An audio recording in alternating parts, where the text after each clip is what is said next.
This is Yesu. Masai, mko sawa sawa? Mko tayari? Mko tayari? Tulikuja hapa leo. Siku ya leo tumekuja kwa sababu dada yetu hapa, Christine Lemen huyu, alitualika karamu kule kwake. Wajenga nyumba mzuri huko. Nilikuja kuzindua siku ya leo. Nikasema siwezi kupita Narok bila kusimama na kusema jambo. Mko sawa sawa? Mko sawa sawa? Tuko hapa na bwana Lekenta, mnamuona? Mnamuona huyo? Abibi, tuko hapa na ndugu Eugene wa Malwa.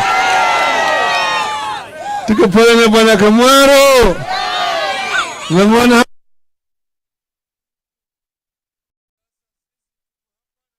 hapo huyo kutoka Kajiado, mnamjua huyo? Sasa Jodi Pareno ndio huyo.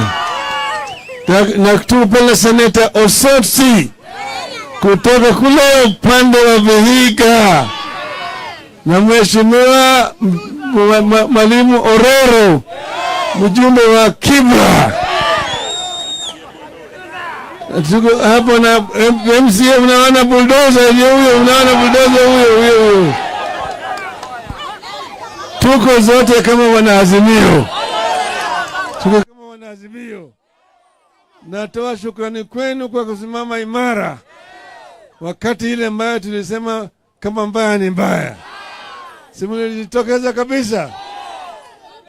Sasa Mko tayari? Mko tayari?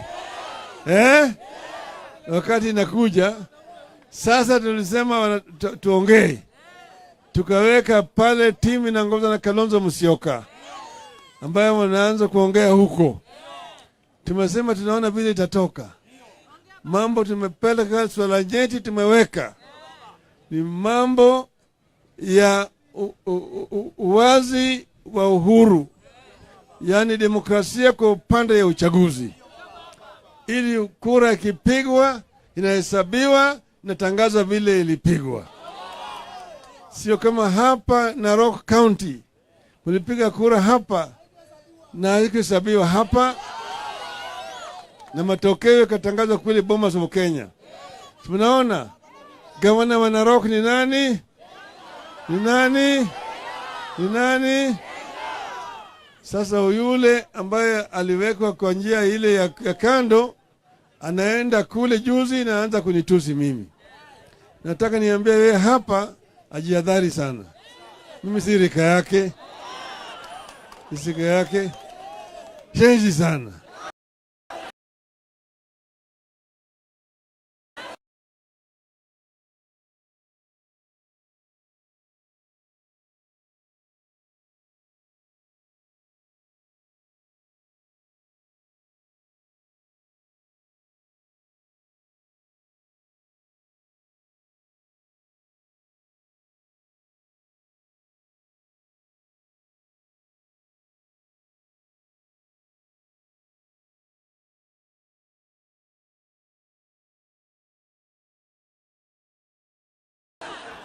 Shenzi sana.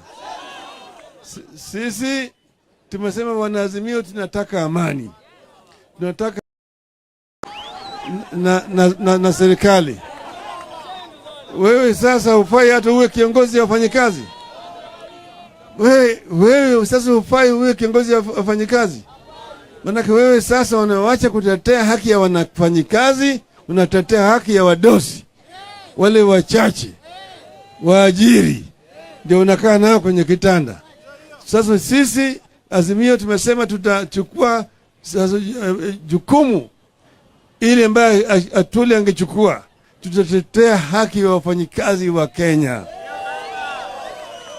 Wale watu wadogo ambao walisema ati wale mahasra, mama mboga, jua kali, boda boda na kadhalika, Sasa jamaa wamewacha yale yote, ili ahadi walipatia wa Kenya wamekiuka. Sasa wao ndio wamekuwa sasa wananyanyasa wa Kenya. Sasa sisi kama Azimio tutatetea haki ya Wakenya wote. Tuko pamoja? Mnakubali? Wangapi wanakubali? Nione mikono hapa. Nimeleta salamu kutoka kwa Mheshimiwa Kalonzo Musyoka. Mnapokea? Martha Karua, mnapokea? Bwana Wajakoya, mnapokea? Bwana Paranya, mnapokea? Bwana Mwangi wa Iria, mnapokea? Bwana Jeremia Kioni, mnapokea? Gavana Nderitu Muridhi, mnapokea? Hao wote ni wanaazimio. Wamesema jambo sana. Sawa sawa? Yes, hiyo nilikwenda kuja hapo. Didama alikuwa ako Amerika. Ako njiani na kuja, atafika kesho asubuhi. Aliniambia nikifika Narok nilete salamu zake. Mnapokea? Mnapokea? Wacha sasa nani Eugene naseme jambo. Narok oye! Mmefurahi kuona baba? Mimi ni kati ya wale tuko kule Bomas.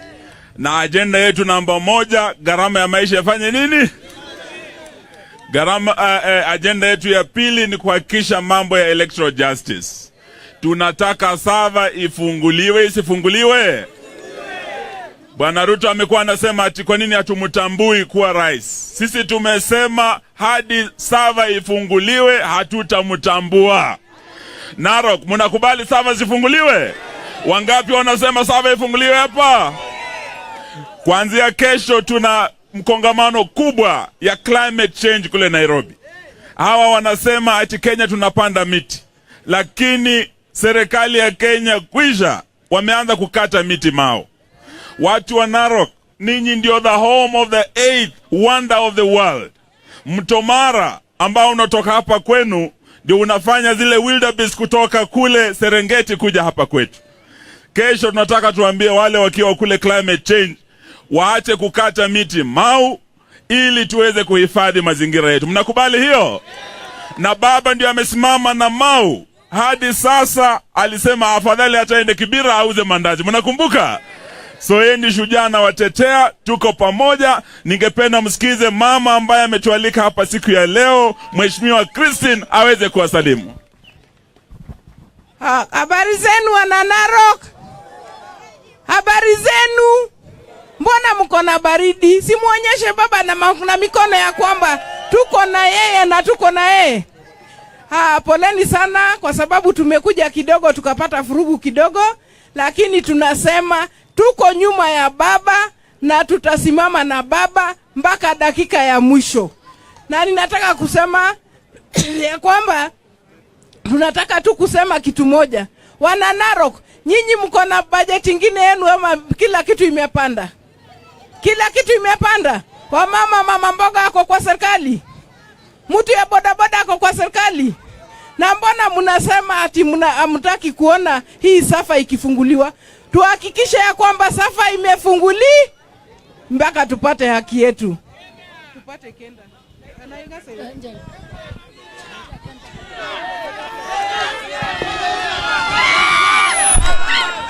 Haya basi. Hamujambo wote wananchi. Mumefurahi baba wako hapa leo? Hebu munionyeshe kabisa kwa mikono kama mumekubali.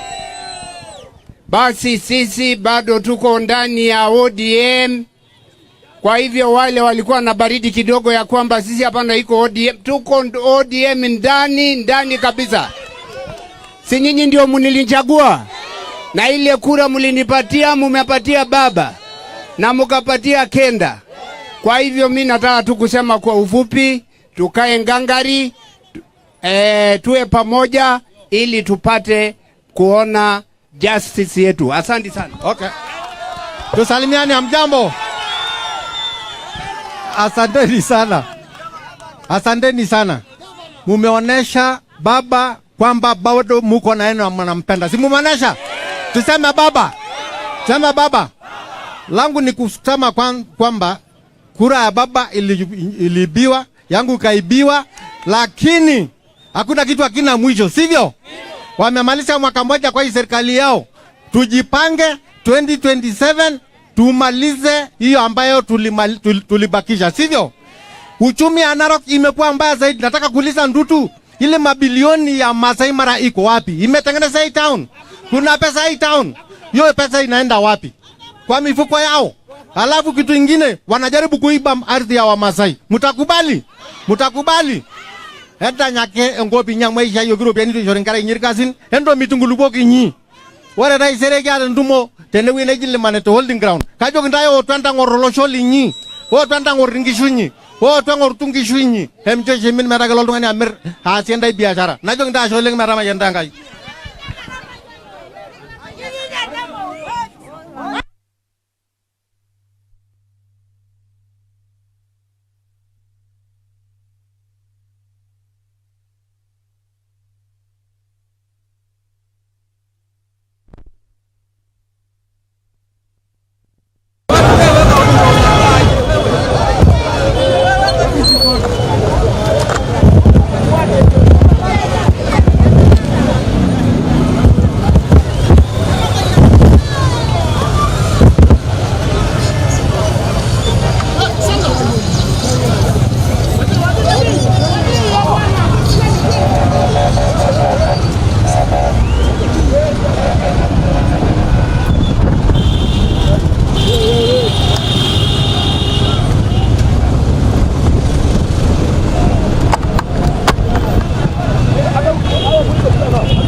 Umesikia hiyo? Umepata hiyo? Raila ndio ile gari ya mzee ndio ile iko pale nyuma. Gari ya mzee ndio hiyo hapa. Imefungiwa na polisi. Kamanda wa polisi hao. Polisi tunakuomba kwa heshima na taadhima uondoe gari ili tuweze kwenda nyumbani. Tumemaliza shughuli zetu na hii sasa unatuzuia kwenda manyumbani kwetu.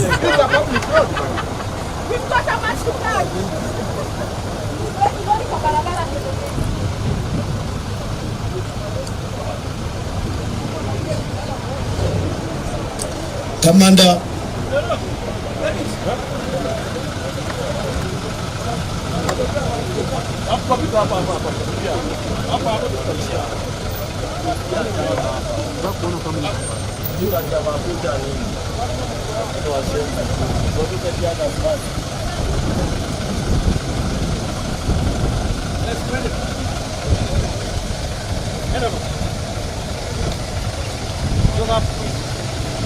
polisi, mbona umetufungia? Mbona umetufungia sisi tena kuna game ya Arsenal? Mbona umetufungia? Bwana. Ana wispana. Halo, ndo mzee. Halo? Chumba barabara. Chukua live hapo, chukua live. Baba. Kimya. He's there. Mwambie boss apite. OSPD. OSPD.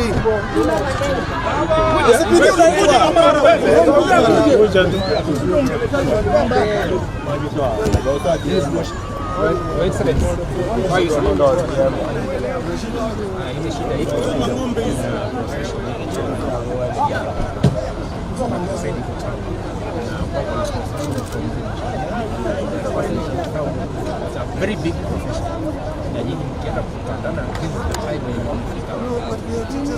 we are going home. You think this country belongs to you? I am a former prime minister of this country. You cannot look at because it's a president. What respects? You cannot tell me this is a highway.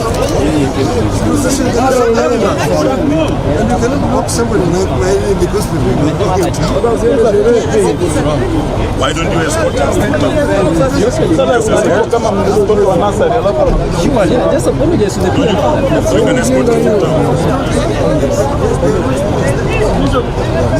You go ahead of us before you escort us. Nyinyi mkwe mbele, let's go forward. We just try to talk. It is okay. You can leave.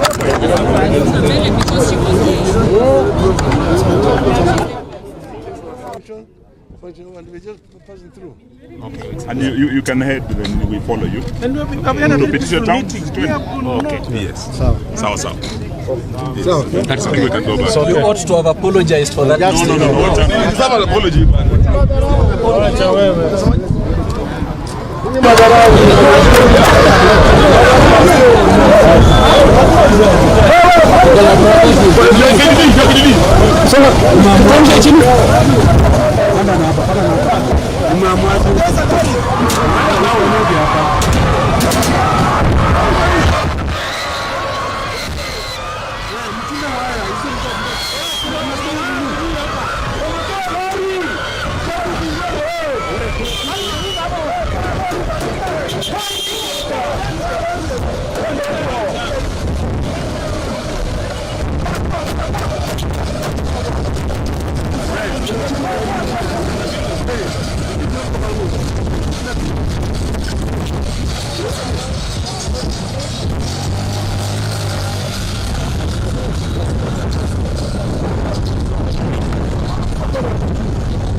Check.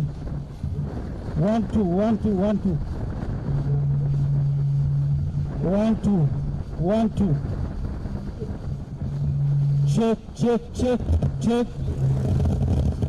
Check. 1 2. Check. 1 2.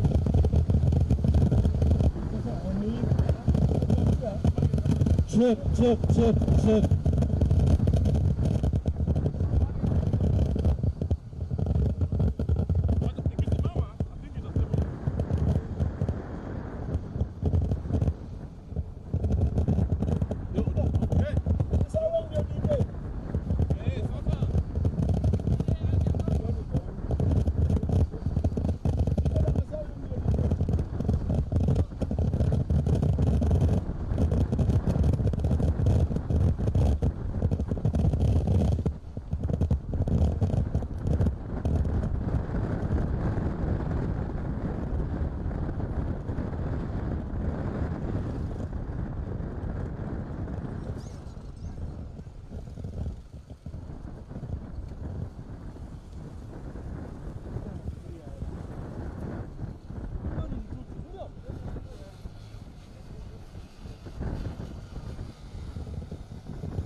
Ina sababu.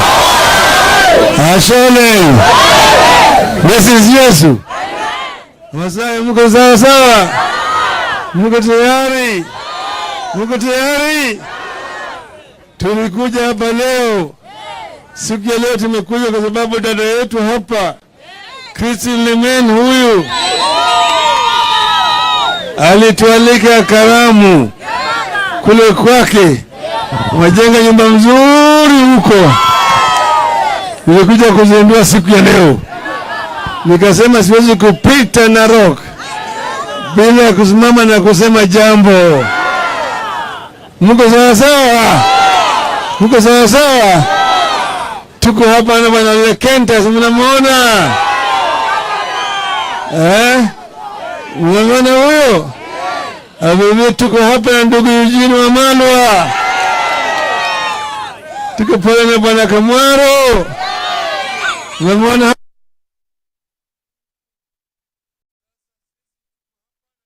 hapo huyo kutoka Kajiado, mnamjua huyo?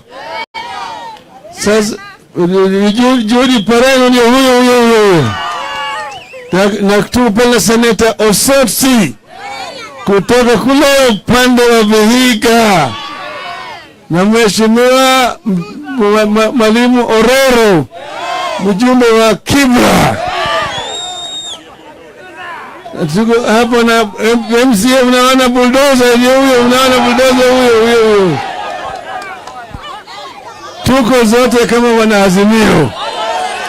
Tuko kama wanaazimio. Natoa shukrani kwenu kwa kusimama imara wakati ile ambayo tulisema kama mbaya ni mbaya. Simu nilijitokeza kabisa. Sasa mko tayari? Mko tayari? Wakati inakuja sasa, tulisema tuongee. Tukaweka pale timu inaongozwa na Kalonzo Musyoka ambaye wanaanza kuongea huko. Tumesema tunaona vile itatoka.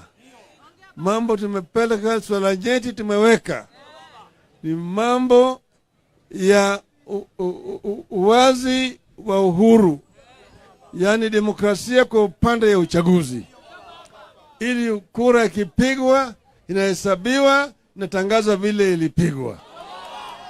Sio kama hapa Narok County ulipiga kura hapa na ikihesabiwa hapa na matokeo yakatangazwa kule Bomas of Kenya.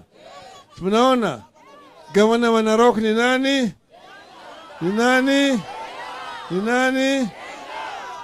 Sasa yule ambaye aliwekwa kwa njia ile ya kando anaenda kule juzi na anaanza kunitusi mimi. Nataka niambie yeye hapa ajihadhari sana. Mimi si rika yake. Isika yake. Shenzi sana. Shenzi sana. Sisi tumesema wanaazimio tunataka amani. Tunataka haki na ukweli. Tunataka Wakenya wakipiga kura inahesabiwa na itangazwa vile wamepiga. Sivyo? Pili, tuliongea juu ya mambo ya hali gharama ya maisha. Tukasema wananchi wanaumia. Msiongeze tena mzigo juu yake. Tukasema gharama ya maisha imejuu, bei ya unga iko juu. Bei ya mafuta, bei ya sukari, bei ya ngano, gharama kodi ya nyumba, si kila kitu iko juu. Tukamwambia punda imechoka, usiongeze mzigo tena, na wakazidi kuongeza. Sasa wameongeza ushuru tena, ongeza ingine na ingine. Sisi tumesema tunataka wananchi wawe sawa. Sasa chama cha wafanyikazi inatakikana inatetea haki ya wafanyikazi, imeingia kwa kitanda na serikali. Mkurugenzi wa kotu ameingia kule kwa serikali. Yeye ndiye anasifu serikali, nafanya kazi mzuri, watu wazimie wakubali walishindwa, waache bwana Ruto atawale na kadhalika. Nasema atuoli, wewe kazi yako ni kutetea haki ya wananchi, haki ya wafanyikazi. Wewe sasa umekuwa malaya, umeingia kwa kitanda na serikali. Wewe sasa hufai hata uwe kiongozi wa wafanyikazi. Wewe sasa hufai uwe kiongozi wa wafanyikazi. Maana wewe sasa unaacha kutetea haki ya wanafanyikazi, unatetea haki ya wadosi. Wale wachache waajiri ndio unakaa nao kwenye kitanda. Sasa sisi Azimio tumesema tutachukua sasa jukumu ile ambayo Atuli angechukua. Tutatetea haki ya wafanyikazi wa Kenya. Wale watu wadogo ambao walisema ati wale mahasra, mama mboga, jua kali, boda boda na kadhalika, Sasa jamaa wamewacha yale yote, ili ahadi walipatia wa Kenya wamekiuka. Sasa wao ndio wamekuwa sasa wananyanyasa wa Kenya. Sasa sisi kama Azimio tutatetea haki ya Wakenya wote. Tuko pamoja. Mnakubali? Wangapi wanakubali? Nione mikono hapa. Nimeleta salamu kutoka kwa Mheshimiwa Kalonzo Musyoka, mnapokea? Martha Karua, mnapokea? Bwana Wajakoya, mnapokea? Bwana Paranya, mnapokea? Bwana Mwangi wa Iria, mnapokea? Bwana Jeremia Kioni, mnapokea? Gavana Nderitu Muridhi, mnapokea? Hao wote ni Wanazimio. Wamesema jambo sana. Sawa sawa. Yes, hiyo nilikwenda kuja hapo. Didama alikuwa ako Amerika. Ako njiani na kuja, atafika kesho asubuhi. Aliniambia nikifika Narok nilete salamu zake. Mnapokea? Mnapokea? Wacha sasa Eugene aseme jambo. Narok oye! Umefurahi kuona baba? Mimi ni kati ya wale tuko kule Bomas. Na agenda yetu namba 1, gharama ya maisha yafanye nini? Agenda yetu ya pili ni kuhakikisha mambo ya electoral justice. Tunataka sava ifunguliwe, isifunguliwe. Bwana Ruto amekuwa anasema ati kwa nini hatumtambui kuwa rais. Sisi tumesema hadi sava ifunguliwe hatutamtambua. Narok, mnakubali sava zifunguliwe? Wangapi wanasema sava ifunguliwe hapa? Kuanzia kesho tuna mkongamano kubwa ya climate change kule Nairobi. Hawa wanasema ati Kenya tunapanda miti, lakini serikali ya Kenya kwisha wameanza kukata miti mao. Watu wa Narok, ninyi ndio the home of the 8th wonder of the world. Mto Mara ambao unatoka hapa kwenu ndio unafanya zile wildebeest kutoka kule Serengeti kuja hapa kwetu. Kesho tunataka tuambie wale wakiwa kule climate change waache kukata miti mau ili tuweze kuhifadhi mazingira yetu. Mnakubali hiyo? Na baba ndio amesimama na mau. Hadi sasa alisema afadhali ataende Kibira auze mandazi. Mnakumbuka? So yeye ni shujaa na watetea, tuko pamoja. Ningependa msikize mama ambaye ametualika hapa siku ya leo, Mheshimiwa Christine, aweze kuwasalimu. Habari zenu wana Narok? Habari zenu? Mbona mko na baridi? Simuonyeshe baba na mikono ya kwamba tuko na yeye na tuko na yeye. Poleni sana kwa sababu tumekuja kidogo tukapata furugu kidogo, lakini tunasema tuko nyuma ya baba na tutasimama na baba mpaka dakika ya mwisho. Na ninataka kusema ya kwamba tunataka tu kusema kitu moja. Wana Narok, nyinyi mko na budget nyingine yenu ama kila kitu imepanda? Kila kitu imepanda. Kwa mama mboga ako kwa serikali. Mtu ya boda boda ako kwa serikali. Na mbona mnasema ati hamtaki kuona hii safa ikifunguliwa? Tuhakikishe ya kwamba safa imefunguli mpaka tupate haki yetu. Tupate kenda.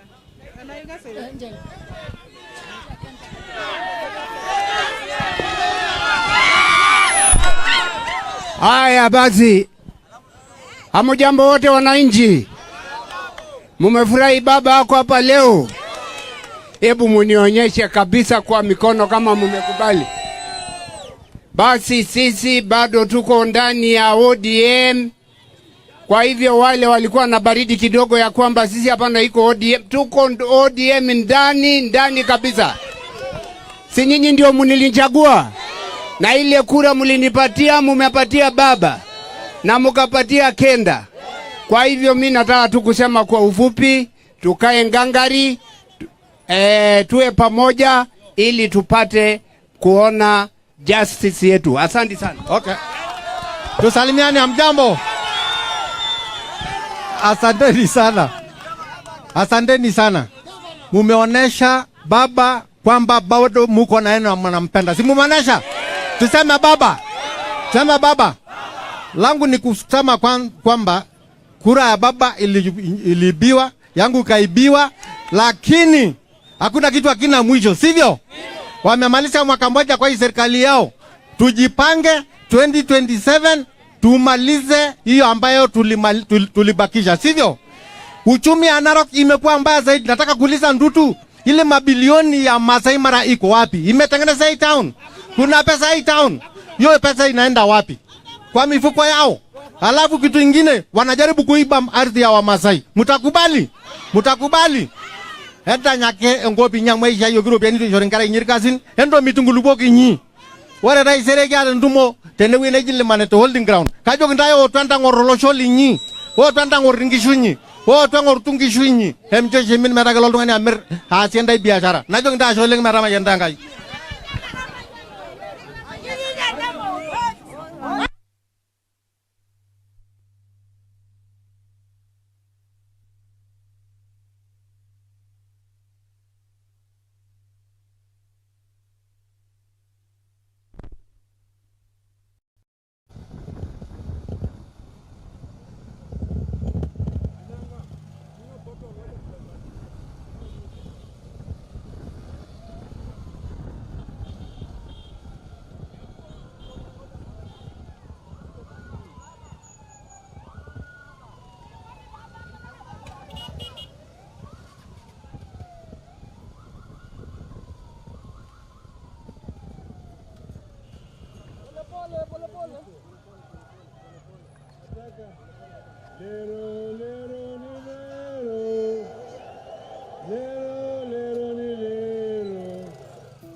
Wabi. Ashole. This is Yesu. Masai mko sawa sawa? Mko tayari? Mko tayari? Tulikuja hapa leo. Siku ya leo tumekuja kwa sababu dada yetu hapa Christine Lemen huyu alitualika karamu kule kwake, wajenga nyumba mzuri huko. Nilikuja kuzindua siku ya leo, nikasema siwezi kupita Narok bila kusimama na kusema jambo. Mko sawa sawa? Mko sawa sawa? Tuko hapa na bwana Kenta, mnamuona? Mnamuona huyo? Habibi, tuko hapa na ndugu Eugene wa Malwa. Tuko pale na bwana Kamwaro. Mnamuona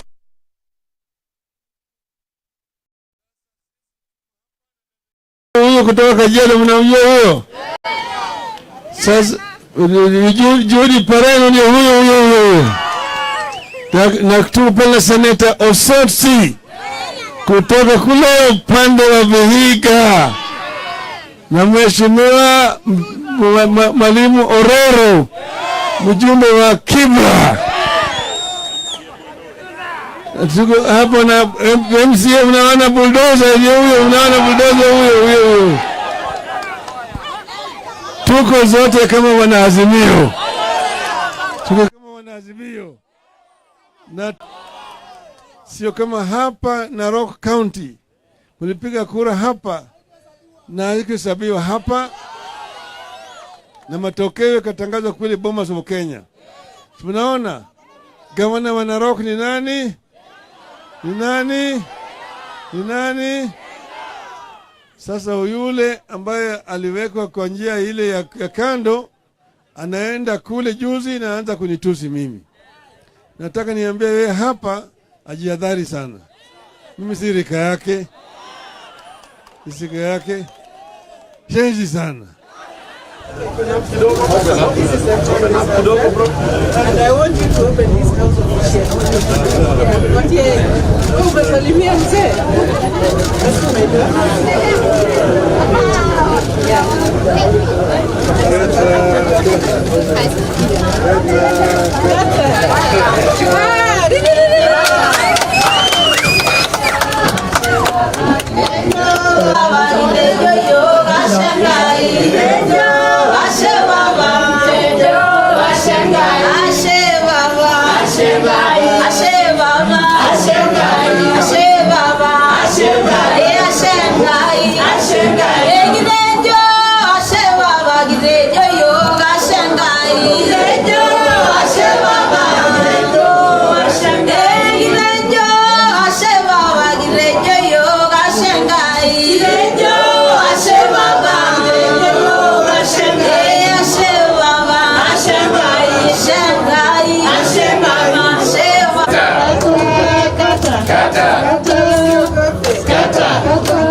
Wache bwana Ruto atawale na kadhalika. Nasema atuoli, wewe kazi yako ni kutetea haki ya wananchi, haki ya wafanyikazi.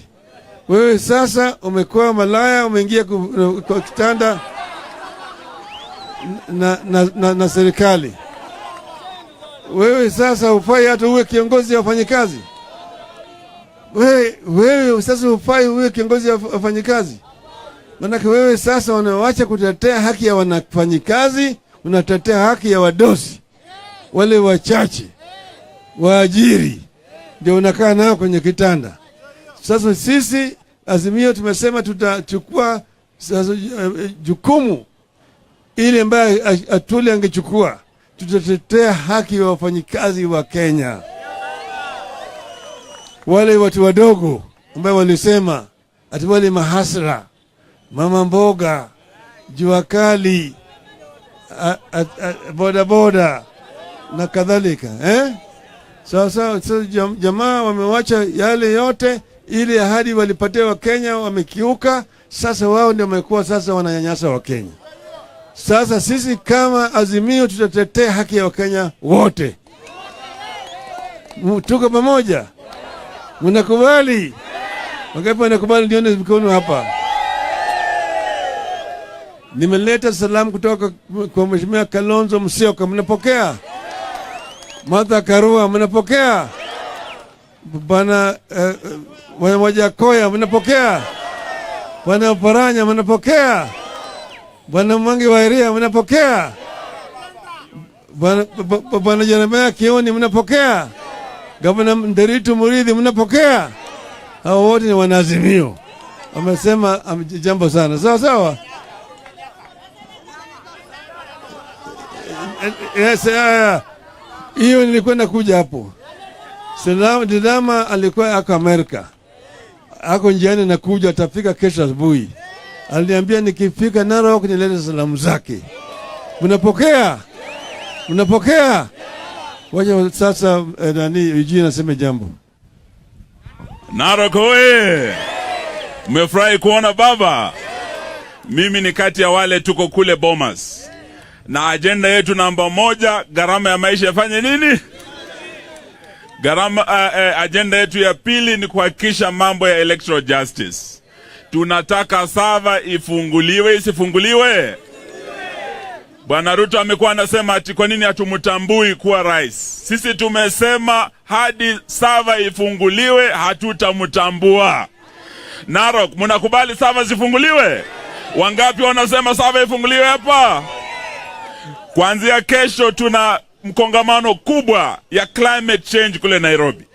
Hawa wanasema ati Kenya tunapanda miti, lakini serikali ya Kenya kwisha wameanza kukata miti Mau. Watu wa Narok, ninyi ndio the home of the 8th wonder of the world. Mto Mara ambao unatoka hapa kwenu ndio unafanya zile wildebeest kutoka kule Serengeti kuja hapa kwetu. Kesho tunataka tuambie wale wakiwa kule climate change waache kukata miti Mau ili tuweze kuhifadhi mazingira yetu. Mnakubali hiyo? Na baba ndio amesimama na Mau. Hadi sasa alisema afadhali ataende Kibira auze mandazi. Mnakumbuka? So yeye ni shujaa na watetea, tuko pamoja. Ningependa msikize mama ambaye ametualika hapa siku ya leo, Mheshimiwa Christine aweze kuwasalimu. Habari zenu wana Narok? Habari zenu? Mbona mko na baridi? Simuonyeshe baba na mikono ya kwamba tuko na yeye na tuko na yeye. Poleni sana kwa sababu tumekuja kidogo tukapata furugu kidogo, lakini tunasema tuko nyuma ya baba na tutasimama na baba mpaka dakika ya mwisho. Na ninataka kusema ya kwamba tunataka tu kusema kitu moja. Wana Narok, nyinyi mko na budget nyingine yenu ama kila kitu imepanda? Kila kitu imepanda. Mama mboga ako kwa serikali. Mtu ya bodaboda ako kwa serikali. Na mbona mnasema ati hamtaki kuona hii safa ikifunguliwa? Tuhakikishe ya kwamba safa imefunguli mpaka tupate haki yetu. Tupate kenda.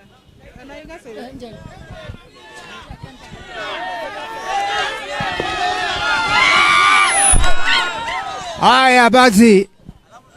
Hamujambo wote wananchi. Mumefurahi baba ako hapa leo. Hebu munionyeshe kabisa kwa mikono kama mumekubali. Basi sisi bado tuko ndani ya ODM.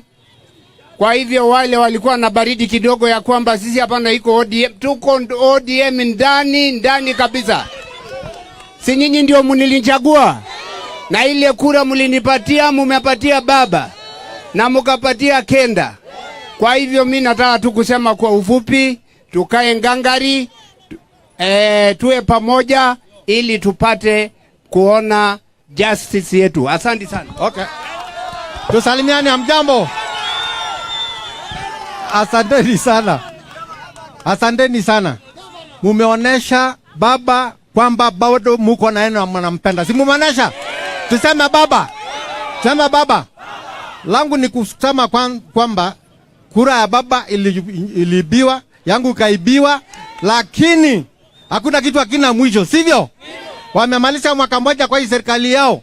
Tujipange 2027 tumalize hiyo ambayo tulibakisha, sivyo? Uchumi ya Narok imekuwa mbaya zaidi. Nataka kuuliza Ndutu, ile mabilioni ya Masai Mara iko wapi? Imetengeneza hii town. Kuna pesa hii town. Hiyo pesa inaenda wapi? Kwa mifuko yao. Alafu kitu kingine, wanajaribu kuiba ardhi ya Wamasai. Mtakubali? Mtakubali? Nipatia, mumepatia baba na mukapatia Kenda. Kwa hivyo mimi nataka tu kusema kwa ufupi, tukae ngangari, tuwe pamoja ili tupate kuona justice yetu. Asante sana. Okay. Tusalimiane, hamjambo. Asanteni sana. Asanteni sana. Mumeonesha baba kwamba bado muko na yeye mnampenda. Si mumeonesha? Tuseme baba. Tuseme baba. Langu ni kusema kwamba kura ya baba iliibiwa, yangu kaibiwa, lakini hakuna kitu hakina mwisho, sivyo? Wamemaliza mwaka mmoja kwa hii serikali yao. Tujipange 2027 tumalize hiyo ambayo tulibakisha, sivyo? Uchumi ya Narok imekuwa mbaya zaidi. Nataka kuuliza Ndutu, ile mabilioni ya Masai Mara iko wapi? Imetengeneza hii town. Kuna pesa hii town. Hiyo pesa inaenda wapi? Kwa mifuko yao. Alafu kitu kingine, wanajaribu kuiba ardhi ya Wamasai. Mtakubali? Mtakubali? Hata nyake ngopi nyamweisha hiyo group yani shorenkara nyirikasin endo mitungulubo kinyi. Wara dai sereke ala ndumo tene wine jille maneto holding ground. Kajo kindayo otwanta ngorolo sholi nyi.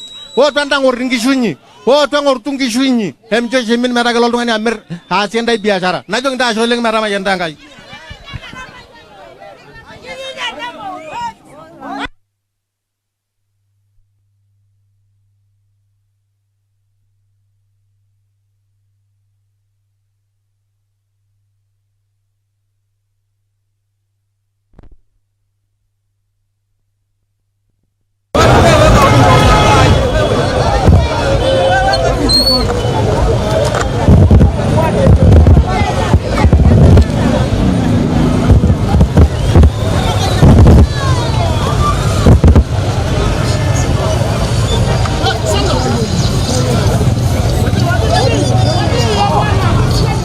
Raila Amolo Odinga, Mheshimiwa Eugene Wamalwa, Mheshimiwa Ole Kenta na delegation wote ambayo umefika naye hapa. Yangu itakuwa ni machache tu.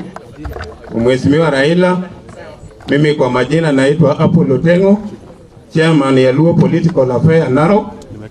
Ninachukua fursa hii kukaribisha wewe hapa Narok na ujumbe wako usikie uko huru sana. Ya pili, nataka kusema ya kwamba urudisia shukrani Mheshimiwa Christine Lemen kwa sherehe yake ya siku ya leo na pia kwa recognition ambaye amerecognize jamii yetu ya Luo community ambaye wako hapa. Sitaendelea mingi, nataka ya kwamba jamii ya Luo ambaye wako hapa musimame mahali muko wote, baba aone muko hapa. Jokanya na muntie.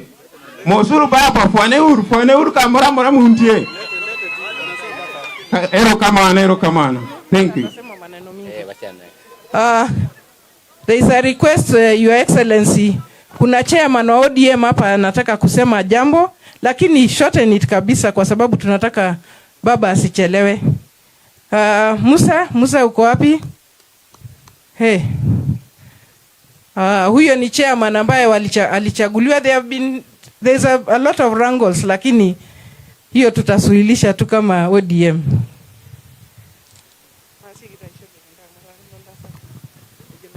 Your Excellency Raila Amolo Odinga, Mheshimiwa Waziri Wijima Malwa, Mheshimiwa Kenda na waheshimiwa wengine ambaye ameandamana naye. Tuko na ukili wetu Orpoya ama Kamuaro hapa. Tuko na mabishop wetu hapa. Tuko na Pareno ambaye amekuwa East Africa mbunge. Ni shukurani kwa Raila Amolo Odinga, amekuwa senator. Tuko na vigogo yote ya ODM na MCA yote. Mimi sina mengi ambayo ndaweza sema kwa siku ya leo. Mheshimiwa Raila, mimi nimependekezwa na wale ambayo delegate ya ODM kupitia consensus ya Narok County, lakini hatukupata kuidhinishwa kwa chama. Na hiyo itakuwa hatari katika kaunti hii ya Narok kama hatuko organize kama chama kubwa ambayo anaongoza nchi hii kwa demokrasia. Ulifanya mengi, haitamalizika tukisema. Tuna enjoy devolution kwa sababu umepigania side. Tuna enjoy CDF kwa sababu ni vitu ambaye hatukukuwa naye kwa ruling party. Bwana Waziri, tunashukuru kusaidiana na Raila kupigania demokrasia ya nchi hii. Tunaona UDA kidogo anajaribu kurudisha sisi nyuma, kupeleka ile ruling party ambayo party ni moja peke yake bila kutetea haki ya wananchi. Saa hii tuko mtetemeko kubwa ya uchumi. Nashukuru Raila Amolo Odinga na retire president Uhuru. Wakati ilikuwa corona imechacha, ndio ilikuwa maandamano kubwa, maana yake hakuna mtu natoka kwa nyumba. Lakini mumeweza kumanage uchumi ya inji mpaka ikafikia mahali ambayo UDA amechukua viti. Nashukuru Ruto kukubali maongeo kati ya Raila na yeye. Hiyo ndio dialogue ndio natufaa sisi. Pia tunashukuru kwa Embusel kurudishia sisi hiyo park kama jamii ya maana ni hiyo ni interest kwetu kama Wamasai. Kwa hivyo hiyo sitaficha kutoa hiyo furaha, na mimi nasema tuko pamoja na wewe Raila Amolo Odinga, na tunasukuma yote ambayo demokrasia utaweka hii inji ikuwe pamoja. Ore ntaila Masai emadodo ni denebo mata asishore lariko pookin ate lojo lentutu ta toti mata asishore amola lang sininye lor Masai. Mheshimiwa, bado tu ninataka kusema, nataka kukaribisha Honorable Kenda, lakini kuna MC amefika, wacha tu wave kwa sababu sasa tumechelewa kabisa. Ama ukuje tu useme jambo moja na mumechelewa sana.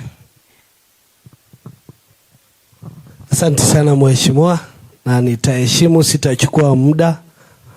Your Excellency Baba na Mheshimiwa Kenda na waziri, tunawakaribisha Narok sana, na Narok ni mahali pazuri. Mimi tu niseme moja, kama kuna mama ndume ni Kristi, anasimama na yeye atishwi na mtu. Kwa hivyo mimi nataka kukuhakikishia iko mtu hapa ambaye anasimama na wewe, na huyu mshikilie kabisa. Mshikilie kabisa kwa sababu huyu pia atakufikisha mahali. Asanteni sana. With all the honor now, I want to invite Honorable Kenda to come and recognize all the other protocols officers. Thank you. Kenda! Kenda! Kenda! Kenda! Asanteni sana. Amarok notola Masai. Tusalimiane wananchi wa Narok. Asante sana. Kabla sijazungumza na kukualika, tuna wageni wengi hapa na nikataka wazungumze na wananchi ndio wajulikane wako hapa. Na nitaanza na Martin Kamwaro ndio tumalizie watu wa hapa. Martin Kamwaro.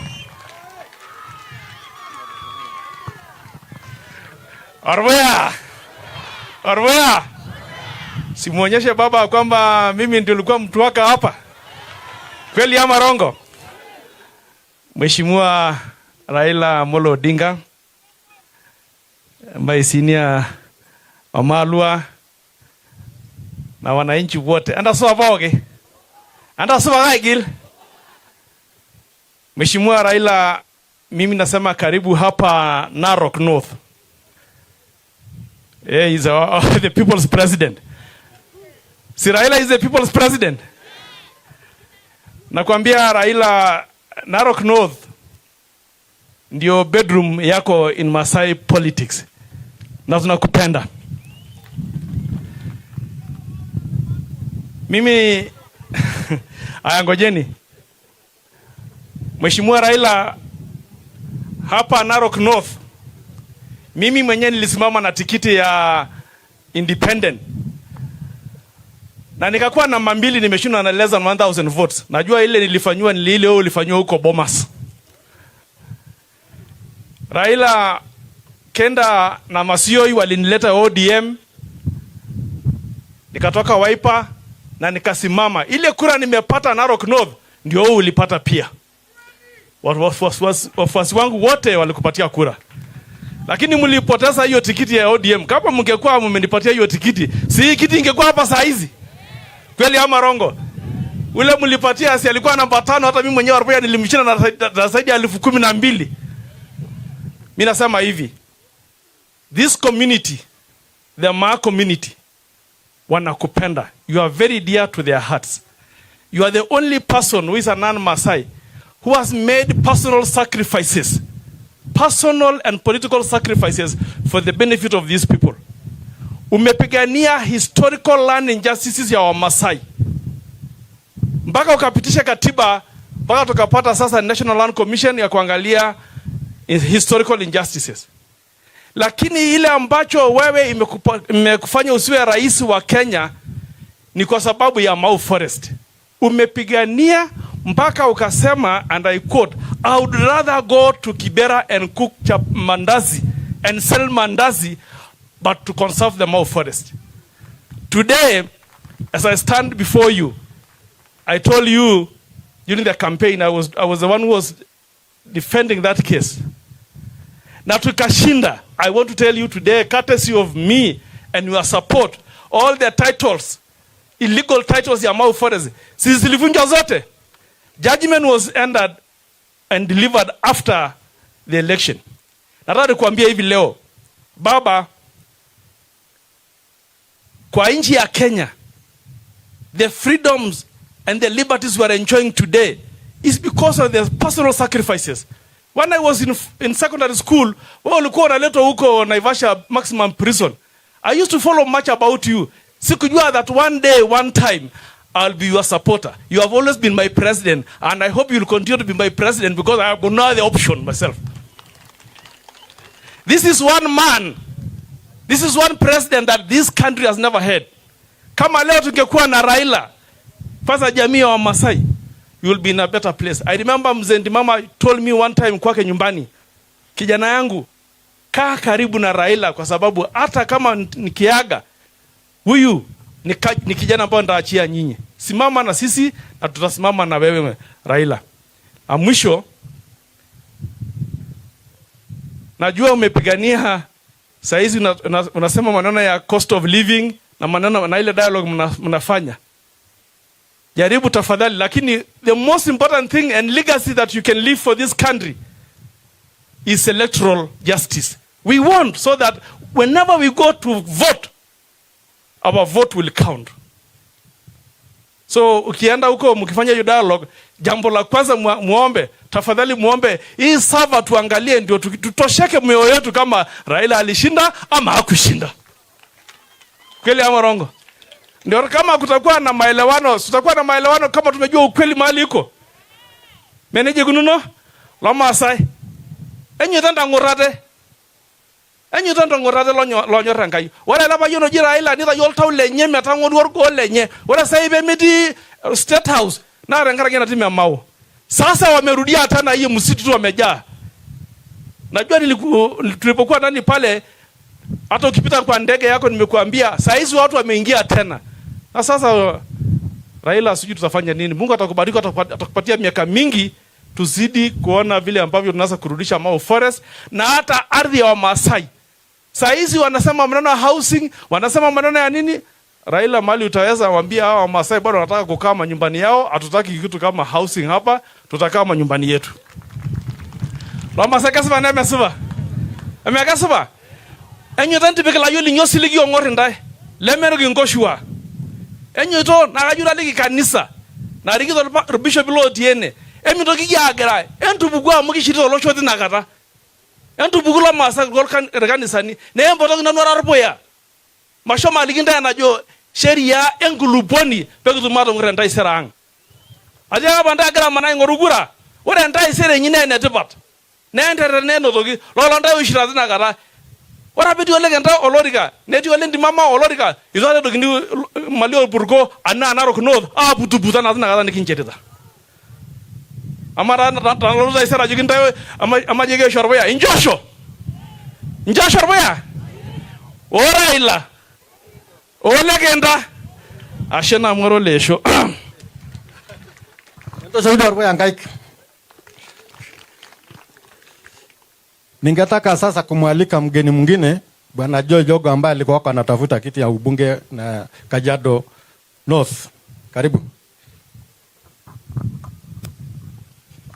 Nenda sababu again. Tafadhali nionyeshe mkono wa Raila. Inua mikono hivi nione. Bwana Yesu asifiwe. Asanteni sana Narok North kusimama na Mheshimiwa Raila Odinga ambaye ndiye rais wetu, the people's president.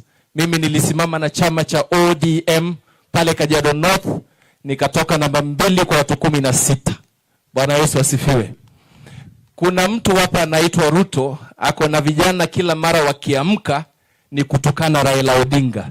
Vijana ambao wengine hata tumeenda shule kuwashinda. We follow our father to let them know Raila is not alone. From today tunasema ya kwamba wakishikilia na kutukana Raila Odinga, nasi pia tuko pamoja nao.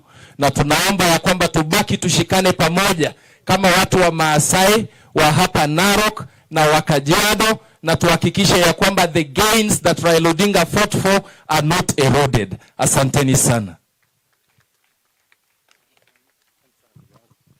Okay, sasa wacha nimwalike kijana Ketora ambaye ndio anasimamia vijana wa ODM Kenya mzima. Karibu. Ashauri ngandau.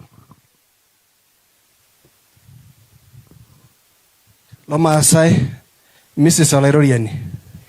Bwana Yesu asifiwe. Wakazi wa Narok. Mumefurahi sana. Si mumefurahia baba?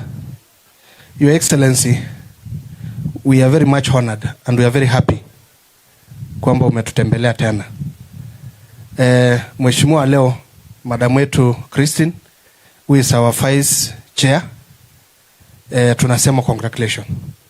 Kukaa karibu na baba unaona iko na faida. Yangu siku ya leo, allow me to recognize other leaders, Mheshimiwa Eugene, the senators who are here, the bishops and everybody. Kaa kutita rara na lomon amu osirua le mama kietuo Christine.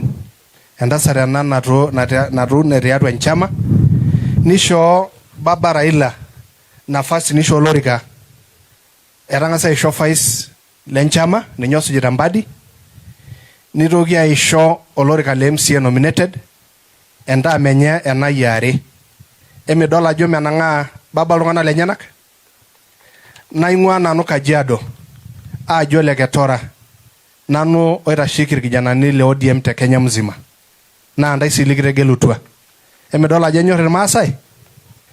Ore ake entoki nayieu najo taata itoningo larikok lang orikito iteru orgavanai lajo lelengu nintoki kiadol memusi enkerai inyi na baba oitudumua neetu apa enkumoi inyi araki olorika amu damu tena baba election.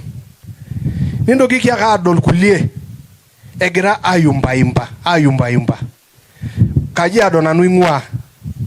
Ore apa ilo tenda wiki nitodua nikiata baba te Kajiado. Kayieu ake nahakikishia ndaye ajo ore irmaasai lorkeju odo na keuno etii kurum baba. Nataka kurudia tena kwa lugha ambaye kila mtu ataelewa. Mumeona viongozi wetu wa Masai wale ambao wamechaguliwa na baba wakiyumba. Lakini nataka mjue vizuri sana, sisi raia wananchi wenye tulichagua baba tuko nyuma yake na bado hatujatingisika na hatutingisiki hata kidogo. Ikingirani nyapa nari tunaongezeka kila siku. The new generations are coming up, bado wako nyuma ya baba. Ya pili, kura ya hapa Narok ya governor haijahesabiwa mpaka saa hizi. Kiasema nataka mjue kura ya governor ya hapa Narok County haijahesabiwa mpaka saa hizi. Walichukua tu Ole Ntutu, wakampea tikiti na wakaenda. Nejo legenda kapala mo ekelurwaka ninye separa alioyu. Akasema nitaacha kwa sababu ukweli utadhirika. Na nataka kuambia Governor Ntutu kwa sababu juzi alikuwa hapo Mbeseli akiongea maneno hapo uchafu kuhusu ODM.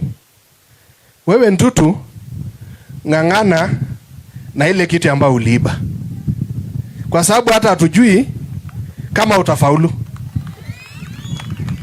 Ero nyemigi yolo ena indi marana pa ilobiri rapali shomo angama.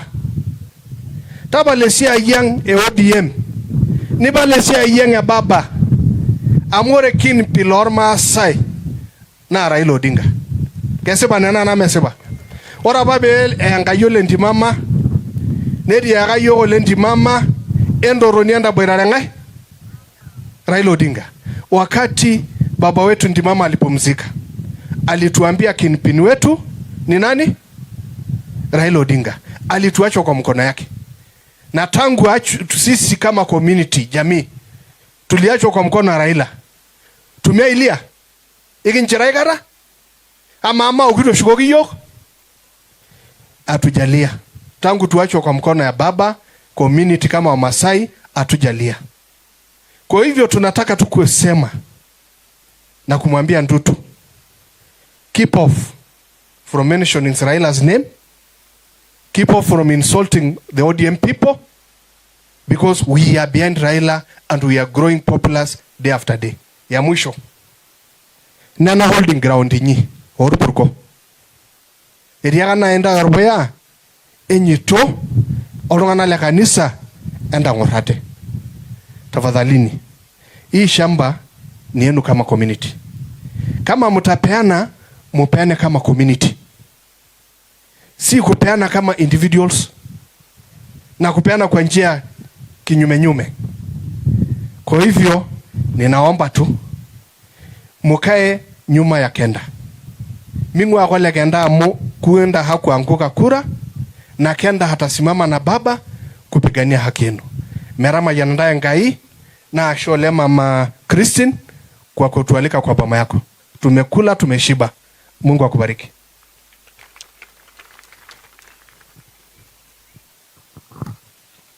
Ningetaka sasa nataka sasa kumwalika Senator Pareno aje asalimia watu pia.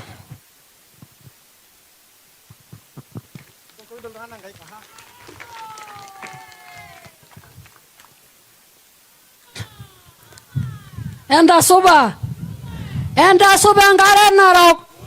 Eroro wakisinda enda suba ngare Narok. Habari zenu wana Narok. Your Excellency Baba, Mheshimiwa Kenta, Mheshimiwa Eugene, Mheshimiwa Mwalimu Orero. Hebu mpigie Mwalimu Orero mjamtambua leo kwamba Kibera yuko hapa. Mbunge wetu Mwalimu Orero yuko hapa. Mbunge wa Sotsi yuko hapa. Hebu mumsalimie tafadhali. Na watambua yote, all protocols observed. Iwapo sija kutambua na kuheshimu. Senator, my sister. Iko Senator Beth Siango, nominated wa ODM. Nina shukrani na nina heshima. All protocols observed. Baba, nitaongea Kimasai kidogo na Kiswahili kidogo. Mimi nataka kusema leo tunashukuru Mungu kwa siku ya leo. Mimi nashukuru kwa mambo kama mane hivi. Yaani ngingira rara shuo yankai tankaragi ongwan ndogiti ngongwan. Ya kwanza, tunashukuru Mungu kwa sababu ya baba yetu. Tunashukuru Mungu kwa sababu ya baba yetu Raila Amolo Odinga. Endo ashogi senda enkai marajagi enkai ashe tankara gengi shon ninjo Raila Amolo Odinga. Endo shengai berodu angai na tishubara. Baba, tunakuombea afya na maisha marefu ili uweze kutushikilia wakati wote. Hiyo ndio shukrani tunampa Mungu leo kwanza. Pili, tunashukuru Mungu kwa sababu ya Christine Masiyoi Lemein. Endo shojanka ingaik. Enga boloni. Engirode roi nyangusi. Endi desiri rai. Enjorwe rai. Nanyoroleng. Endo shojanka ingai bedi ngajagi nyor Christine Lemein. Christine Lemein ni rafiki yangu. Wachanda na pete. Ni wa nguvu, mama wa nguvu. Ni vice chair wa ODM. Chama ya ODM. Yeye ni nominated mara 2 kwa chama ya ODM. Christine Lemein ni mtoto mmoja wa baba Raila Amolo Odinga katika ODM. Tunashukuru Mungu kwa sababu yako. Ya tatu, mimi nataka tushukuru Mungu kwa sababu ya nyumba ambaye tumeiona pale. Mumefurahi? Endo ashojanga ingae kitangara yangaji. Negirodwa na reshere ndiro nyangusi. Nelioyu na ibonga yankai. Endo ashojanga ingae. Congratulations, my sister. We are proud of you. We are proud of seeing this house.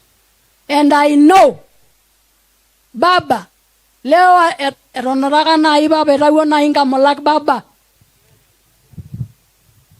Iwonaja, eishona inga molak. Era mayana Baba. Na mayane na aji. Piagwe narero enerero tela marei otor marei le Christine. Mungu atakubariki Baba kwa kumwezesha na kumpa baraka zako. Ya mwisho Baba, juzi tulikuwa kwako ofisini na Christine Lemein. Na tukaomba kwa sababu tunaona misukosuko. Sisi ambaye huwa hatutishiki, hatubanduki. Tukaomba MCAs wote wa ODM na MCAs wote wa Kajiado na Narok wa ODM na Azimio wapatane na Baba, tuonane ana kwa ana. Kira jaba elo kiromo na ba elo Baba Raila Amolo Odinga. Niki jogi ora amuki dalda jo edilo ibeleganyare Baba mborogi yo MCAs lang poki le ODM ole Azimio te Narok ole Kajiado piloru adol iltung'ana linono. Eituki ngwa yo Baba.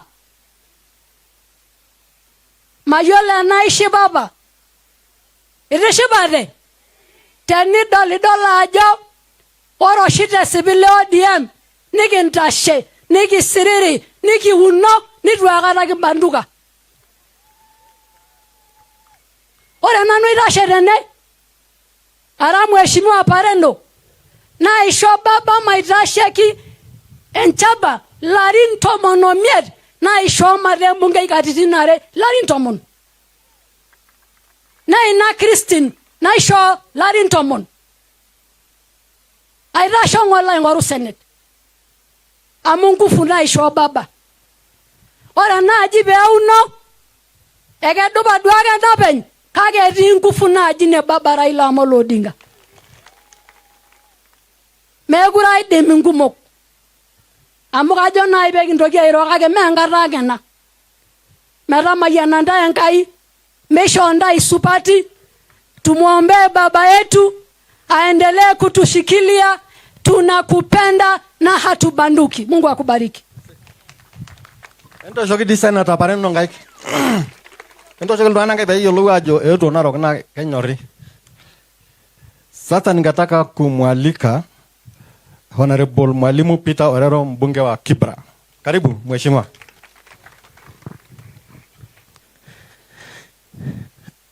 His Excellency Daktari Engineer Raila Amolo Odinga, Excellency Eugene Wamala, Senator Ososi, Senator Pareno, and all the other senators who are here. Leo ningetaka sana kuongea Kimasai, lakini hata ile kijiti refu hamjanipatia. Nafikiri hiyo ndio inafanya watu wanaongea Kimasai. Nikajaribu nisikie enda suba. Au amenipatia pengine na right asante sana. Sisi leo hatukukuja kuongea hapa. Sisi tulizindikisha baba kwa sababu sisi ni wale watoto wa baba na wale Masai tunalinda kule Nairobi, si ndio? Sisi nyinyi ni mandugu na sisi tunalinda kule boma ya Nairobi. Naona mambo yangu sio mbaya sana leo. Hata sijawahi kufanyiwa hivi na mama. Na nikitoka hapa nafikiri itatoka vizuri. Asante sana mama, asante. Mungu akubariki. Sasa nimekuwa Masai kabisa. Na kuanzia leo nitaanza kusema suba. Sisi tunasema watoto wa baba pale baba amekanyaga ndio tuna kanyaga. Kule Kibra tunachunga tu boma ya baba. Na sasa tuko bipartisan. Alituambia tuweke zile vitu zetu chini kidogo. Si mnazijua? Tumeziweka tu kidogo wakiongea. Lakini wasiposikizana si tunarudi tu.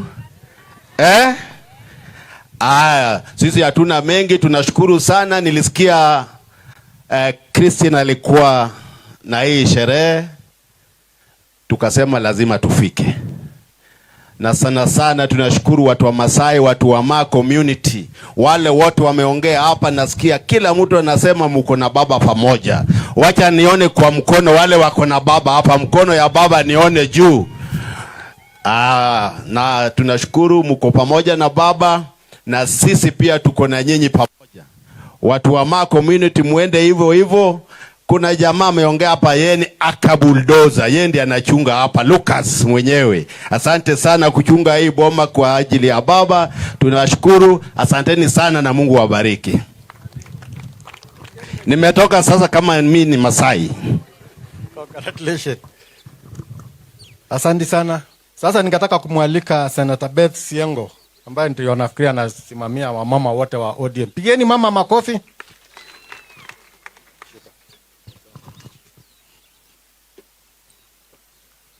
Enda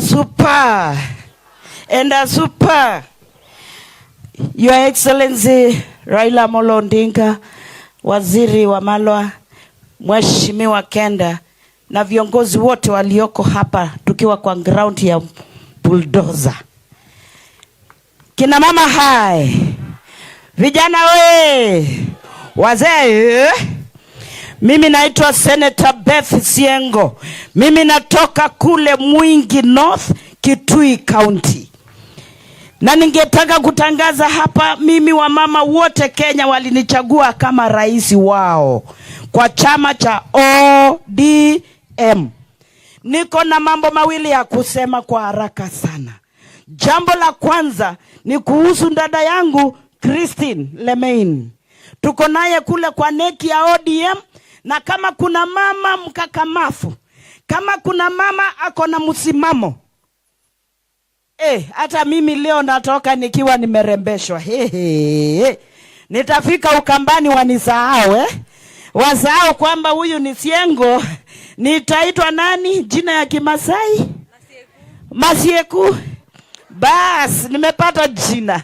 Asante sana dadangu. Basi mimi nilikuwa nasema mambo ya Christine. Mama aliye na msimamo. Unajua mama akionyeshwa pesa na anasema hapana, mimi ni wa Raila. Anaitwa karibu, anasema mimi ni wa baba. Anaambiwa tupite hapa, anasema hapana, mimi ni wa baba. Tafadhali tunaomba tumshangilie dada yangu Christine kwa kuwa na msimamo. Ni mama wa msimamo sana. Ninakushukuru Christine kwa kunialika kuja hapa siku ya leo. Jambo la pili na la mwisho ni kuhusu His Excellency Raila Amolo Odinga. Kiongozi ambaye ni rais wangu tangu nianze kupiga kura, sijawahi pigia mwingine, ni yeye anapigianga kila election, maana ninaamini uongozi wake. Baba, tunajua umekuwa ukipita, wanakunyima. Si ndio? Si tunajua baba tunampeanga kura. Tunampea zote, si ndio? Lakini wanacheza hapo wanamnyima. Lakini Mungu akona sababu kubwa. Kwa sababu sisi tuko nawe na tunaamini wewe ndiye rais wetu. Wale walijichagulia uongozi. Umeona vile Mungu amewachapa? Si mumeona vile wanachapika? Si inaitwa Kenya kwe? Inaitwa Kenya kwe? Wanaisha na hiyo kwisha yao. Kwa sababu walichukua kiti ambao si yao. Na hawezi kulazimisha wa Kenya kuenda mwenendo ambao si wa haki. Munaona kodi inapandishwa kila siku kila kushayo. Si ndio? Ati saa hii wanapangia sijui kukata nini ya nini hiyo? NHIF ati 2.7. Kwani we Zakayo Ruto unachukua pesa ya Wakenya yote uwepeleke wapi? Tafadhali naomba serikali ya Kenya kukwisha. Tafadhali muachane na Wakenya. They are hard working. They want to live in peace and they want to build this nation. Hello? Basi muniruhusu nimalizie kusema kwamba baba His Excellency Raila Amolo Odinga, hata kule Ukambani kwa Kalonzo Musyoka sisi tuko na baba, si ndio? Ukitizama Ngilo tuko na baba. Wote Wakamba Kenya yote. Kwa sababu hii ati baba aliniona nikiwa Ukambani kule Kitui. Akaona mbegu ya uongozi ndani yangu, akanipea kiti. Si huyo ni Mkenya kamili? Si ni ukweli? Hata nyinyi wa Masai tafadhali kaeni na baba, musitangatange, musiyumbe, musitishiwe, kwa sababu Kenya ni yetu sisi wote na tunasonga mbele pamoja na Raila Amolo Odinga. Mungu awabariki.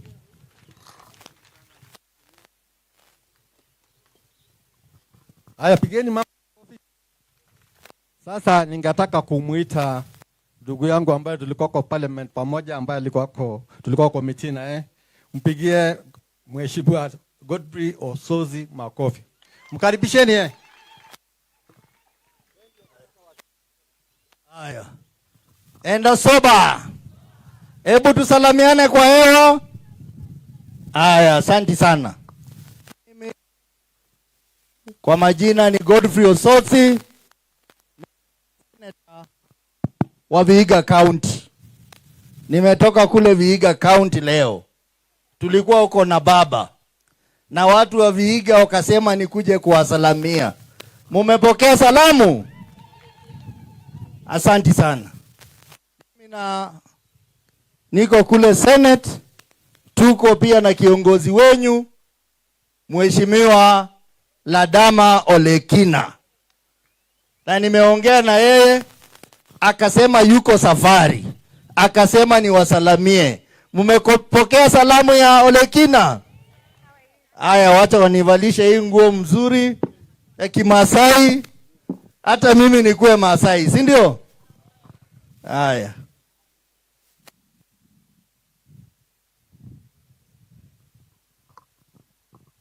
Asante sana kwa hiyo nguo.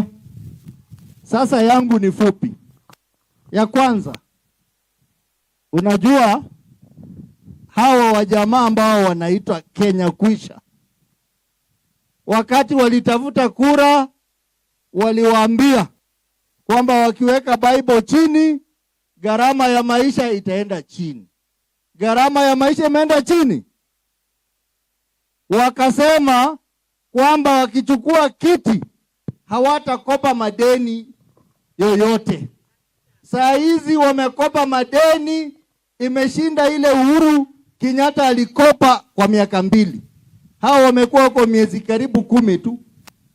Wakasema hata hapa Narok, wakasema wakichukua kiti watatunza msito wa Mau.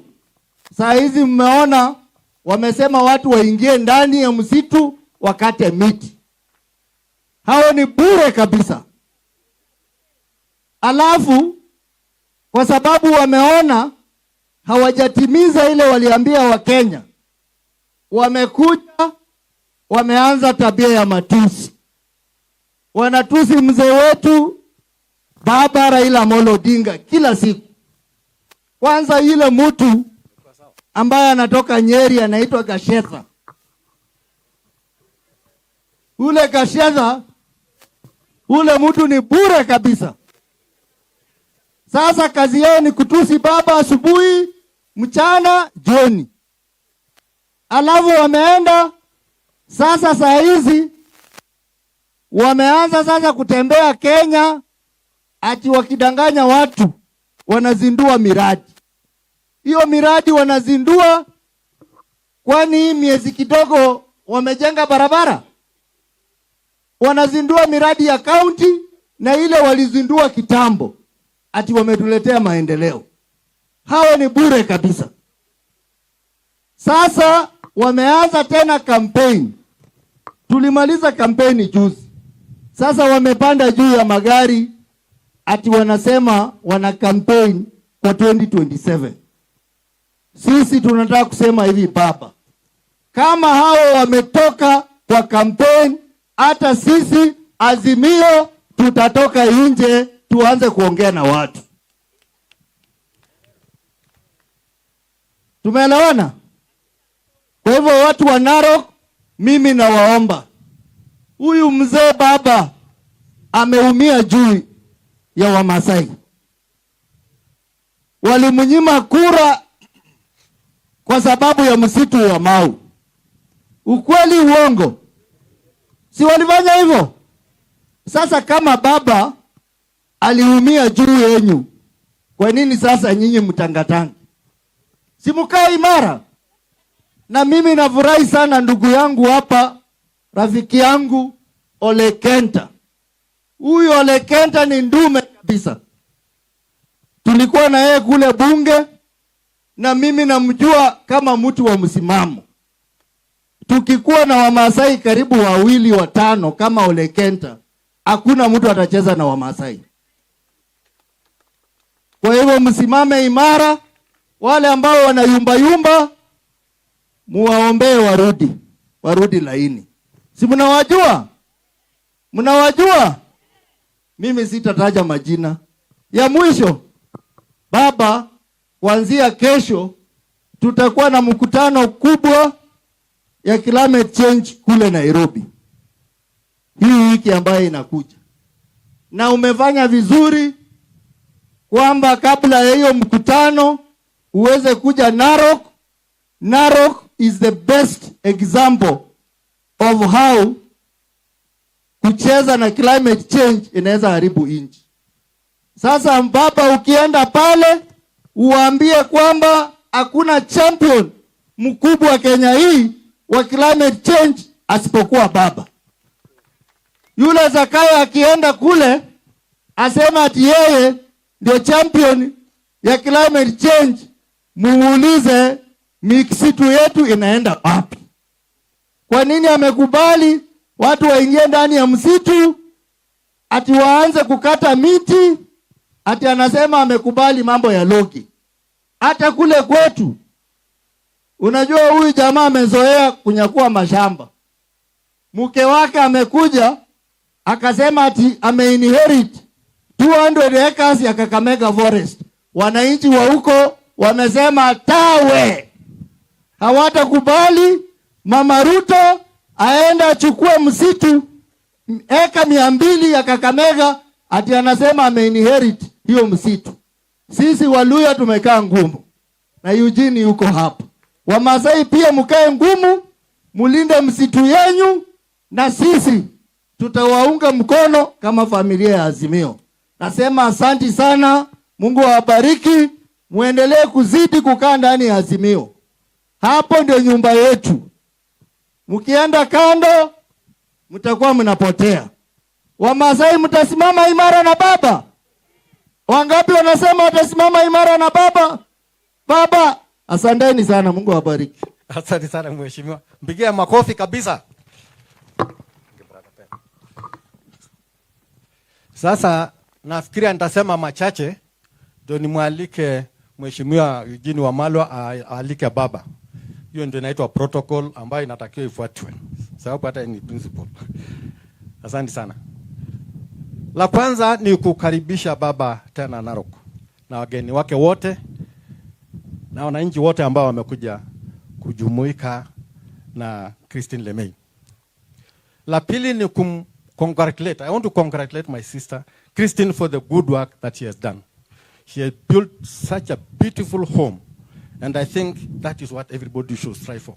Congratulations once again. I'd like to also thank this family, Lemay family. Hii family ya Lemay imekuwa mbele ya jamii ya Maa. Na tunaona baba yao ndio alikuwa kwa senator ya kwanza, na baba tunakwambia asante na Mungu atakuweka zaidi. Na umetufanyia mengi mazuri sana. Uongozi itabaki kwa hii familia. Na Kristo anaonyesha kwamba uongozi uko. In fact, former MP ama the immediate MP wa Narok South ni hii family, na ni mtu mmoja ambaye mimi nilifanya naye parliament, na hakuna mtu ambaye ana bidii na ambaye anapenda jamii ya Masai kama Corey Lemay. Kwa hivyo hii ni familia ambayo mimi najua ni familia ya maana sana. Ile ningetaka kusema ni kwamba sisi tuko na hii family ya Lemay, tuko na nyinyi. Kile ne bondai. Nento nyoka mo erara altunganak lekinyor, ni rara no Masai. Ni yola ji mnapenda bolo show, neke boitare ondai tangata bogi. I think I would like to touch on just a few things. First of all, I would like to thank the people of Narok for standing with Baba and me in the last elections. We won. We won. And God knows that. But the usual thieves, the usual criminals took away our victory. But God knows they'll pay for it one day. You cannot just keep on disenfranchising the people, yet you think you're going to go far. We are having a lot of issues in Narok. And I would like to first of all start by saying that we are in ODM rightly, and we are there to stay. I was a member of parliament for Narok North between 2013 and 2022. In my first time, I was in TNA with Uhuru Kenyatta. When TNA merged with URP, I left and joined Baba, and this has been my home, and I'll be there, and I found the best home that anybody will ever wish for. And I'm not in politics for money. I'm not in politics for self-aggrandizement. I'm in politics because of my people. I'm in politics to defend my people. Whether I'm hungry, whether I'm thirsty, I know that is the water of life. It's just God and my people. So if anybody thinks that they are going to overrun us in Narok, please go back to the drawing board, because Narok is an ODM zone and it will remain an ODM zone, and there is nothing anybody can do about it. We have got a lot of challenges in Narok. Somebody took my seat, but instead of even trying to serve the people I wanted to serve, he has become a cannibal. He's cannibalizing them. He's taking their jobs. He's denying their children bursaries. He's denying them salaries. He's even denying them medicine in hospitals. He's denying them everything. They become orphans with no father, no mother. The other day, Ndutu went and abused me. He has been abusing me every day with another one called Sangok. I don't even know where that one came from. Insulting me every day. And I like to tell them this. I will fight for the rights of my people, whether I'm in any position or not. You cannot take away what God gave us as our inheritance. So I like to advise them. Go and look for further insults, because he insulted me for a long time, because I will not stand down on the rights of my people. Baba, there is a parcel of land that's called Morijo, which is actually a holding ground. A holding ground which is community land. The other day, Ruto fraudulently went and secured a title in the name of the county government, which means that he has taken away the land from the community, the Purko community. He has even started dividing it, subdividing it, giving it to people whom we do not know what rights they have over the land. And worse of all, he does not involve the community, neither does he even involve the county assembly. The county assembly people are here. I don't know that that thing has ever been brought to the county assembly. Imewahi kuletwa kwa assembly.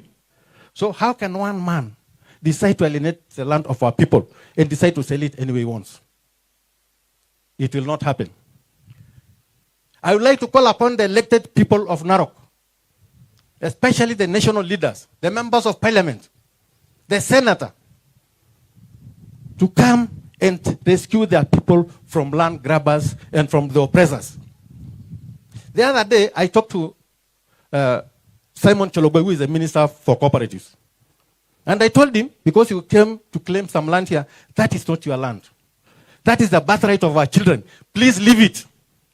I told him that.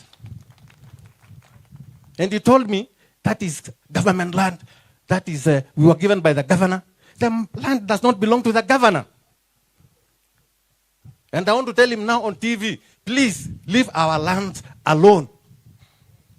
Leave our land alone. When you come and talk about development, we don't hate development. But on what basis are you developing that land? Who is the developer? What are they giving to the people? Who is compensating them? And where is the money for compensation going to? I like to call upon the elected leaders of Narok, especially those ones in the national assembly. Forget those ones who are nominated, who are the most news makers. I'm talking about the representatives of the people. Your people are crying for justice. Your people are asking, where are our leaders? Your silence is too loud. Come to the rescue of your people. Tell Chelogoi, tell his boss that there is no land for outsiders in Narok. We know these are grabbers. Na mimi nashangaa hii dunia. Mtu unachukua shamba kila mahali. Na pale utakuishia ni fiti 6 kwa 6. Ni ya nini yote? Ni ya nini? Kwa hiyo mimi nikataka kusema hakuna shamba Ruto anapeana. Hakuna. Purko haikukubali. Hata amechafua Archbishop Sabit kusema ati amekubali. Hakuna mtu amekubali, na kuna njia kwa katiba na kwa sheria zingine za kuchukua ardhi ya community. Na moja ni kwamba lazima wakubali, lazima wapewe fidia ama compensation, hawezi kuchukua shamba ya watu namna hiyo. So I call upon those leaders, the elected leaders, please come to the rescue of your people. Stand up. Rise up to the occasion. Don't keep quiet when your people are suffering. Told the president that the land that is being given out does not belong to those people. It belongs to the community. Ingine ambaye ningetaka kusema, juzi kulikuwa na wazee waliitwa, sababu title deed ilitolewa tarehe 2 mwezi wa 8 2023. Alafu ati tarehe 25 kama wako na title deed kwa mfuko, wanaita wazee atakuja wa sanctify ama wa cleanse hiyo mambo. Na Archbishop Sabit alikuwa kwa wale. Unakuja kuyaita watu, sasa ile title iko mifuko kutoka tarehe 2 mpaka tarehe 25. Unataka kutuambia nini? Wakili Orpoya akajaribu kusimama kuambia sheria inasema hivi, katiba inasema hivi. Wakamwambia sisi hatujui sheria. Hata Ruto mnasikia akinitukana akisema ati niende Hague sababu kotini ya Narok ya Kenya ni ndogo kwake. Simulisikia akinitukana hivyo? Simulisikia akisema ati kenda ajue mimi ndio rais wa Narok? Sasa jamani, kwani Kenya tuna rais wangapi? Sababu mimi nilikuwa nafikiria Narok iko ndani ya Kenya. Sasa ukianza kuniambia na kutukana watu, kutuambia ati yeye ndio governor ya Narok na atafanya vile anataka, kweli anasaidia huyo Ruto wake ama anammaliza kwa jamii ya Wamasai? Mtapenda mtu anafanya hivyo? Baba, watu wako wima. Tutasimama na wewe, na mimi naambia hawa watu wanafikiria kuingia kiti nitakuwa huko milele, mwaka mmoja imekwisha. Hiyo ingine itakimbia. Kwa hivyo wale wanafikiria ati watakuwa huko forever ama tumekwisha, mtungojee 2027. Na baba, tafadhali baba, ujua hauna mtu mwingine utawachia. Hakuna kama jamii ya Masai. Ulisimama na sisi kwa Mau, umesimama na sisi kwa njia yote, na wewe tu ndiye ambaye umetuokoa. Na hatuna mtu mwingine hata nani akisema.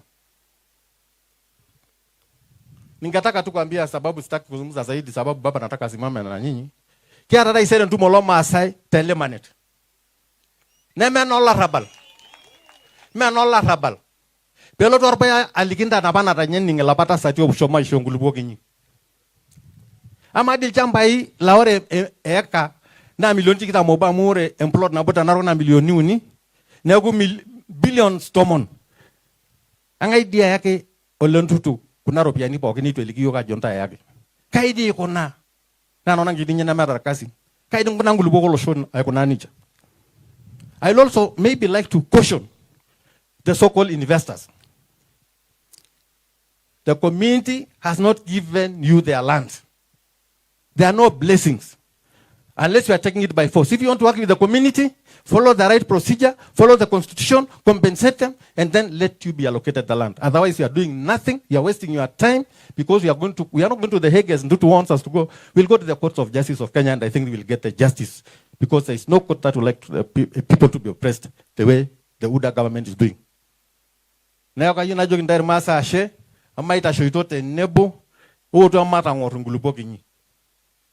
Amara na kuna na koita chana mare nguriong na ngiti ni nyamo dai kai ama kai kilwandu ajo kore di abolo sholai iti ade miti iti ibonu du dai sere na tumo ibonu nu meta mena no kola jata chete ndobe na nyun dai na rai sere badulo shira na kate nguriong pa na dola jo mare nguriong na iso na ka nyamo dai damu kanya a ngor dai eme gore kanya nyoro sin dai ni ku enyo do nyebe mai do gina morana odunga leme to lo shele nyongoritu.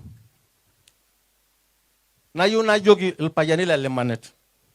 Emi ndogi abwe ishe legend tai. Anga ina takanda yiki joni ndai shares te KCC. Eje bwe ya jogi kin joni ndai shares. Ekin jonyo ni la mer enkulupo ni onkare nuno amirien kalusuni ni ashonga ni buya shono gotelini. Na nguli ina yauni na amalinyi ni geri ne me geri ngudinyi. Ama dana nyoro le ndutu ngi normal sai. Anyo ba ga ka sango bere na account be men ngi ni nati. Na account ni. Pa gelu ala nyinta yogore be mer ngobi ngulupo ki ne bo nu la loto nganak. Aiger, nata nyani nyiger. Naka yina jogi Masai wo to dai siri. Nyamola rabata yogi yo. Na you see na jogi. I will also just one thing, Baba. I like to tell the administration here. That's the provisional administration. A lot of things are going wrong. I don't know that you are actually advising the central government. Because the grabbing of community land is a very serious issue. People are fighting bloodshed. They should not blame us because they are the ones who are causing problems. Advise the president that what's happening in Narok is wrong. It's wrong and it should not happen. Kwa hivyo baba, asante sana. Hawa watu wako na wewe na watasimama na wewe. Na Wamasai hawatatutingiza, hawatatufukuza Laikipia, watufukuze kila mahali, bacho kawaja kututoa kwa manyumba zetu. Ama dile manet, ama tuangangang dina. Wako nagule wite moja. Ne merari ganya yoto ko mo mpaka ne bonu amera yoti aulu ni nyora ne mere se ye glat oro ngone la nyene glat nda jola jola ore lo ngani nol mangati ndali enda jolo ra amuna na tumtanda entaban. Kwa hivyo pole sana kwa kuzungumza zaidi baba, tumeshukuru na tunakukaribisha. So I'm inviting Honorable Malwa aje akizungumza alike baba.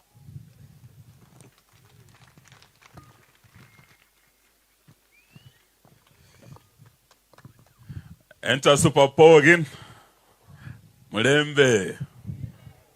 Mnajua hiyo pia. Asanteni sana. Nafikiri nyote hapa mmengoja kusikiza kiongozi wetu Mheshimiwa Raila Amolo Odinga, si ndio? Kabla sijamleta, nataka nilete salamu za principals wa Azimio akiwemo Stephen Kalonzo Musyoka. Mmepokea hizo salamu? Orero, ulifikia ni peke yako bwana. Hata pia mimi naona na lindwa hapa sawa sawa.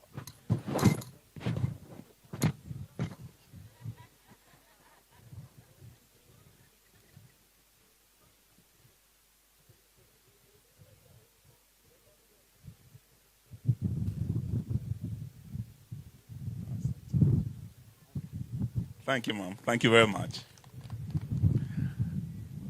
Nilikuwa naleta salamu za Mheshimiwa Stephen Kalonzo Musyoka. Mmezipokea? Salamu za mama wetu Martha Karua. Mmezipokea? Salamu za ndugu yetu wa Jakoya. Mmezipokea?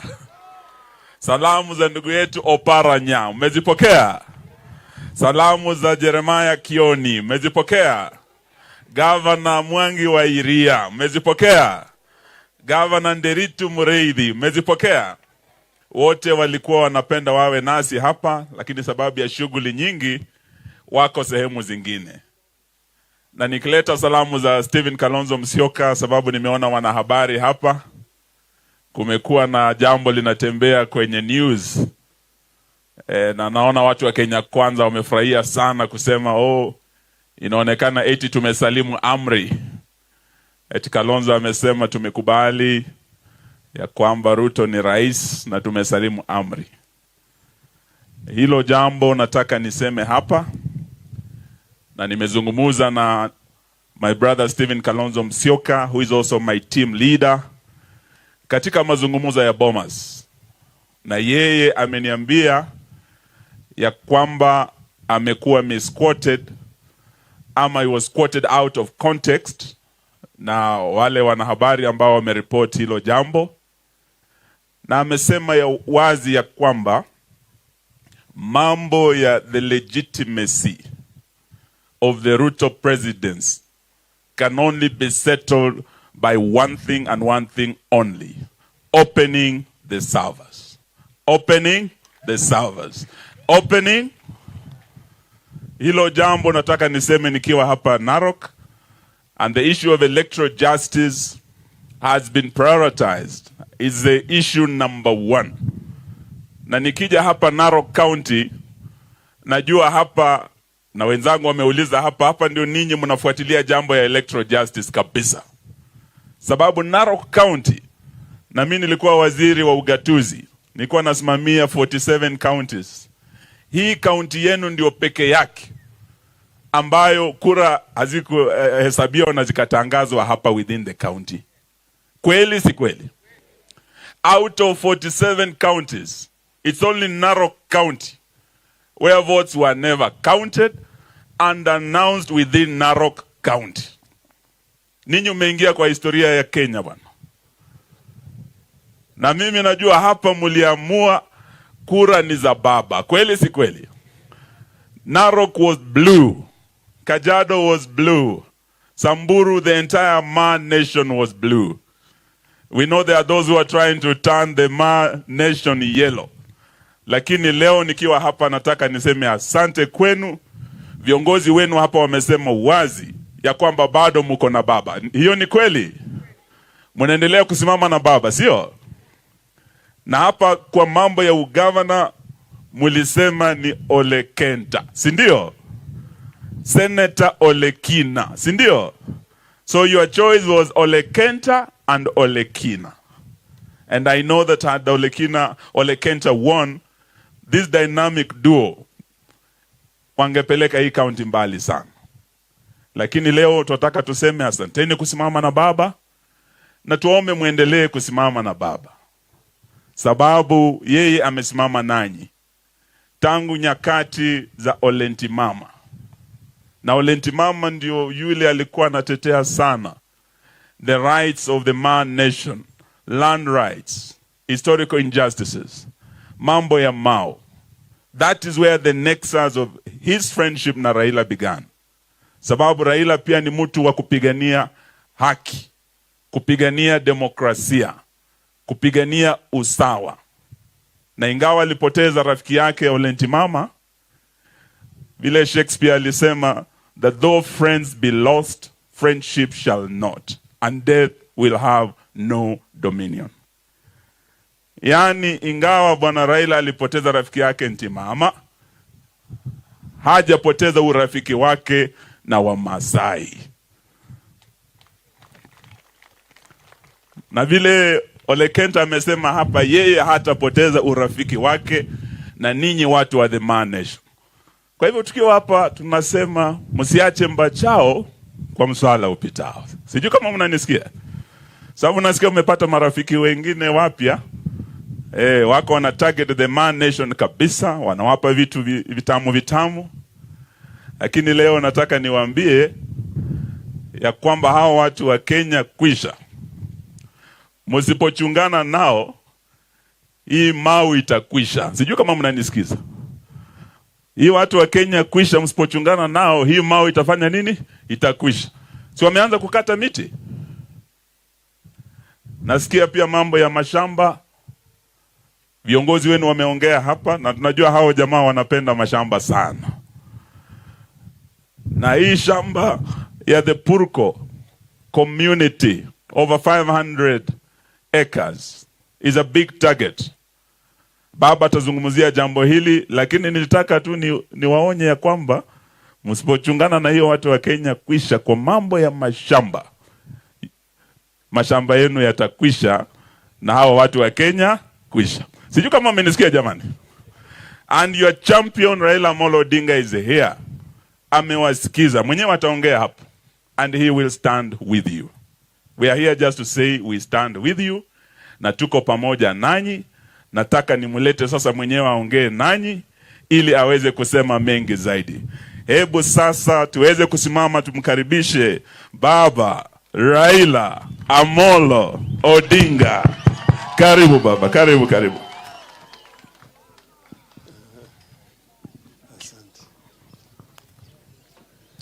Haya. Enda sova bogin. Asholing. Naweza kuketi chini. Sasa kuna nafikiri anataka kuja kunivisha kwanza.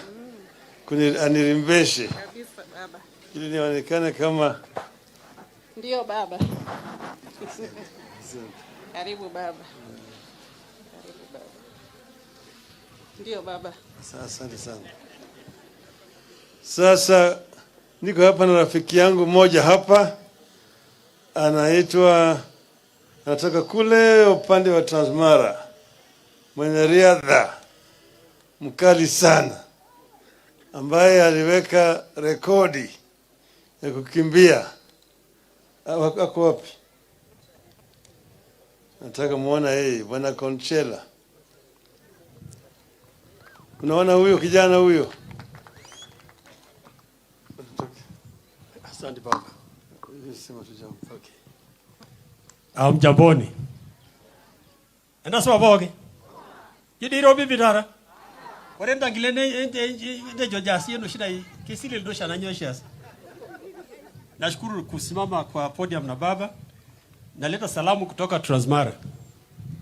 Na nimeona kwamba nimesikia Kenta akiongea na wengine wote, naona mnasimama vizuri.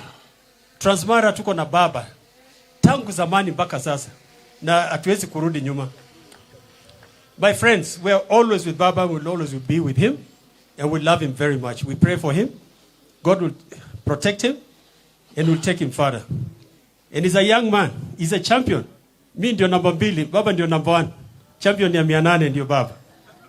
Thank you. Mi sina mengi, ni kusalamu tu kusema asanteni sana na nashukuru vile mnakaa na baba. Thank you. Thank you, Christy. You have a very beautiful house. I want to have breakfast there. Thank you. Asante sana. Sasa huyu dada yangu Christine aliniambia mimi ati ako na karamu hapa, akanialika. Nikamwambia mimi nitakuja. Manake Christine the man ni shujaa. Ni shujaa. Na amesimama imara sana na sisi tangu zamani mpaka sasa. Ndio sababu nikasema tutakuja. Tuliharisha lakini sasa tumefika. Na leo nimekutana hapa vile vile na moja waanzilishi wa taifa letu hapa. Baba yake Mzee Philip Olelemin mwenyewe. Umri ya miaka 103. Amekula chumvi. Na yeye alikuwa na baba yangu Jaramogi na wale wengine wakati wa kupigania uhuru. Akaenda mpaka Lancaster House. Yeye ni mmoja wa wale walikuwa kwa Lancaster ambaye sasa amebaki. Na bado wako hapa. Akili yake bado yuko timamu kabisa. Nashukuru sana kukutana na yeye. Tulikuwa hapa na marehemu William Ole Ntimama ambaye alikuwa anasimamia imara kabisa kwa mambo ya maa. Tulimpoteza. Sasa Ntimama alifariki, lakini the spirit ya Ntimama bado inaendelea. Sasa nikiwa hapa kwanza nataka kutoa shukrani kwenu. Vile nyinyi mmebaki imara, mmesimama imara na sisi tangu mwanzo mpaka sasa. Watu wa maa wanasema na wanatenda. Hakuna kurudi nyuma. Wakisema tunaenda, sisi tunaenda. Ama sivyo? Ama sivyo?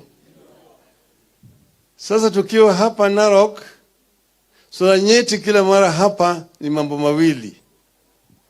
Mambo ya ardhi na pili ni mambo ya mazingira. Hapa nyinyi watu wa Masai mmesimama imara kwa muda mrefu zaidi. Manake watu wa Maa ndio watu wa kwanza kufika eneo hii ambayo inaitwa Kenya. Na nchi ya Maa ilikuwa inatoka kule milima Kilimanjaro hadi milima Kenya hadi milima Elgon. Lakini sasa hiyo nchi hiyo ilichukuliwa. Wabeberu walikuja hapa wakadanganya Wamaa. Kwanza walikuja na Biblia. Wakakuta Wamaa wako na ardhi. Baada ya miaka 20 Wamaa walikuwa na Biblia. Ardhi ilikuwa imeenda kipande chake. Sasa imezidi kuenda mpaka tumefika pale tuko sasa. Lakini kuna kitu ambayo inaitwa historical land injustice ambayo mpaka iangaliwe vizuri. Iko katika ile report ambayo inaitwa Ndungu Commission Report. Vile ardhi ya Maa ilichukuliwa mpaka imefika pale tuko sasa. Waleo mimi nataka tu kusema kwamba yale ambayo yamebaki muhifadhi. Wacha hii mambo ya kukatakata mashamba na kuuza hovyo hovyo. Baadaye utakuwa wewe ndio kwa squatter katika ardhi yenu. Ama sivyo? Nyinyi ni wafugaji. Na mkikatakata mashamba ndogo ndogo zitakuwa sasa hakuna hata mahali ya kufuga ng'ombe. Zitaenda zote. Sisi tunataka kuona kama Wamaa baadhi yao inatetezwa na vile vile haiuzwi hovyo hovyo. Kama mtu anakuja kuchukua community land mpaka afuate taratibu ambayo inatakikana. Asipofuata taratibu haviendi. Hiyo tutakataa. Sisi tutakataa hiyo. Tutakataa hiyo. Akisema nataka kuleta miradi gani unaleta? Tujue ni miradi gani. Na wale ambao wenye hiyo ardhi unawapatia nini? Mpaka wapatie kitu. Ama sivyo? Hiyo sisi tutasimama imara. Hapa Mau. Unajua kesho wanaanza kuna mkutano kubwa ya ulimwengu inakuja Nairobi. Kuongea juu ya mambo ya mazingira. Lakini hapa Kenya ukiongea juu ya mazingira, swala nyeti ni mambo ya Mau. Sisi tulijaribu sana kuhifadhi Mau. Lakini jamaa walikuwa kila mara kwa mara na wanaolafi ya mambo ya ardhi. Watu wameingia ndani ya Mau wanakatakata miti huko. Tulisema watoke. Tukaambiwa kwamba nyinyi hamtapata kura zetu baadaye. Nikamwambia afadhali niende niuze mandazi Kibira badala ya Mau ili akili Mau ihifadhiwe. Sasa bado wanaona kama wanarudi.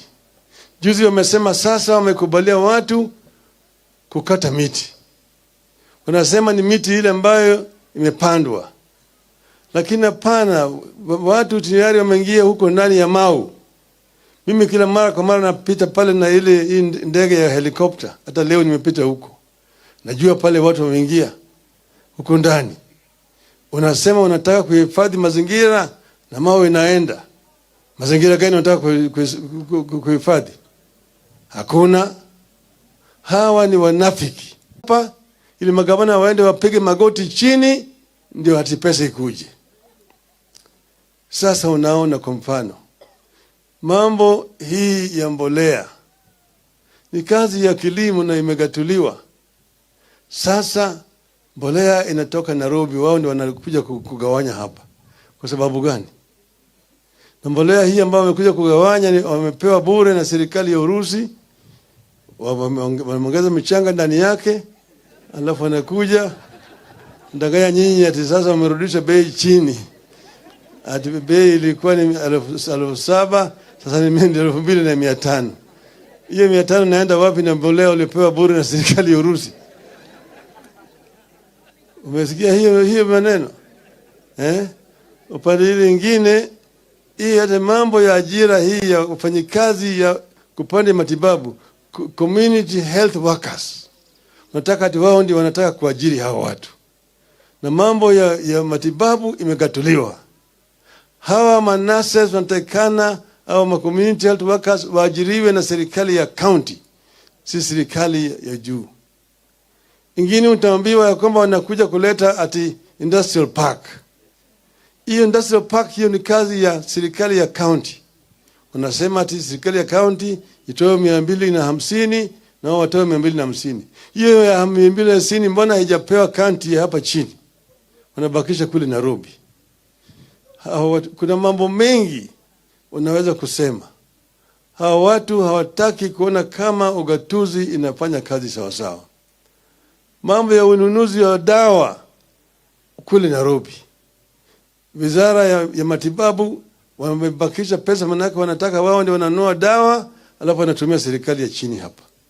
Tunataka county, serikali ya county wapewe pesa ili wao wanunue dawa peke yao hapa chini.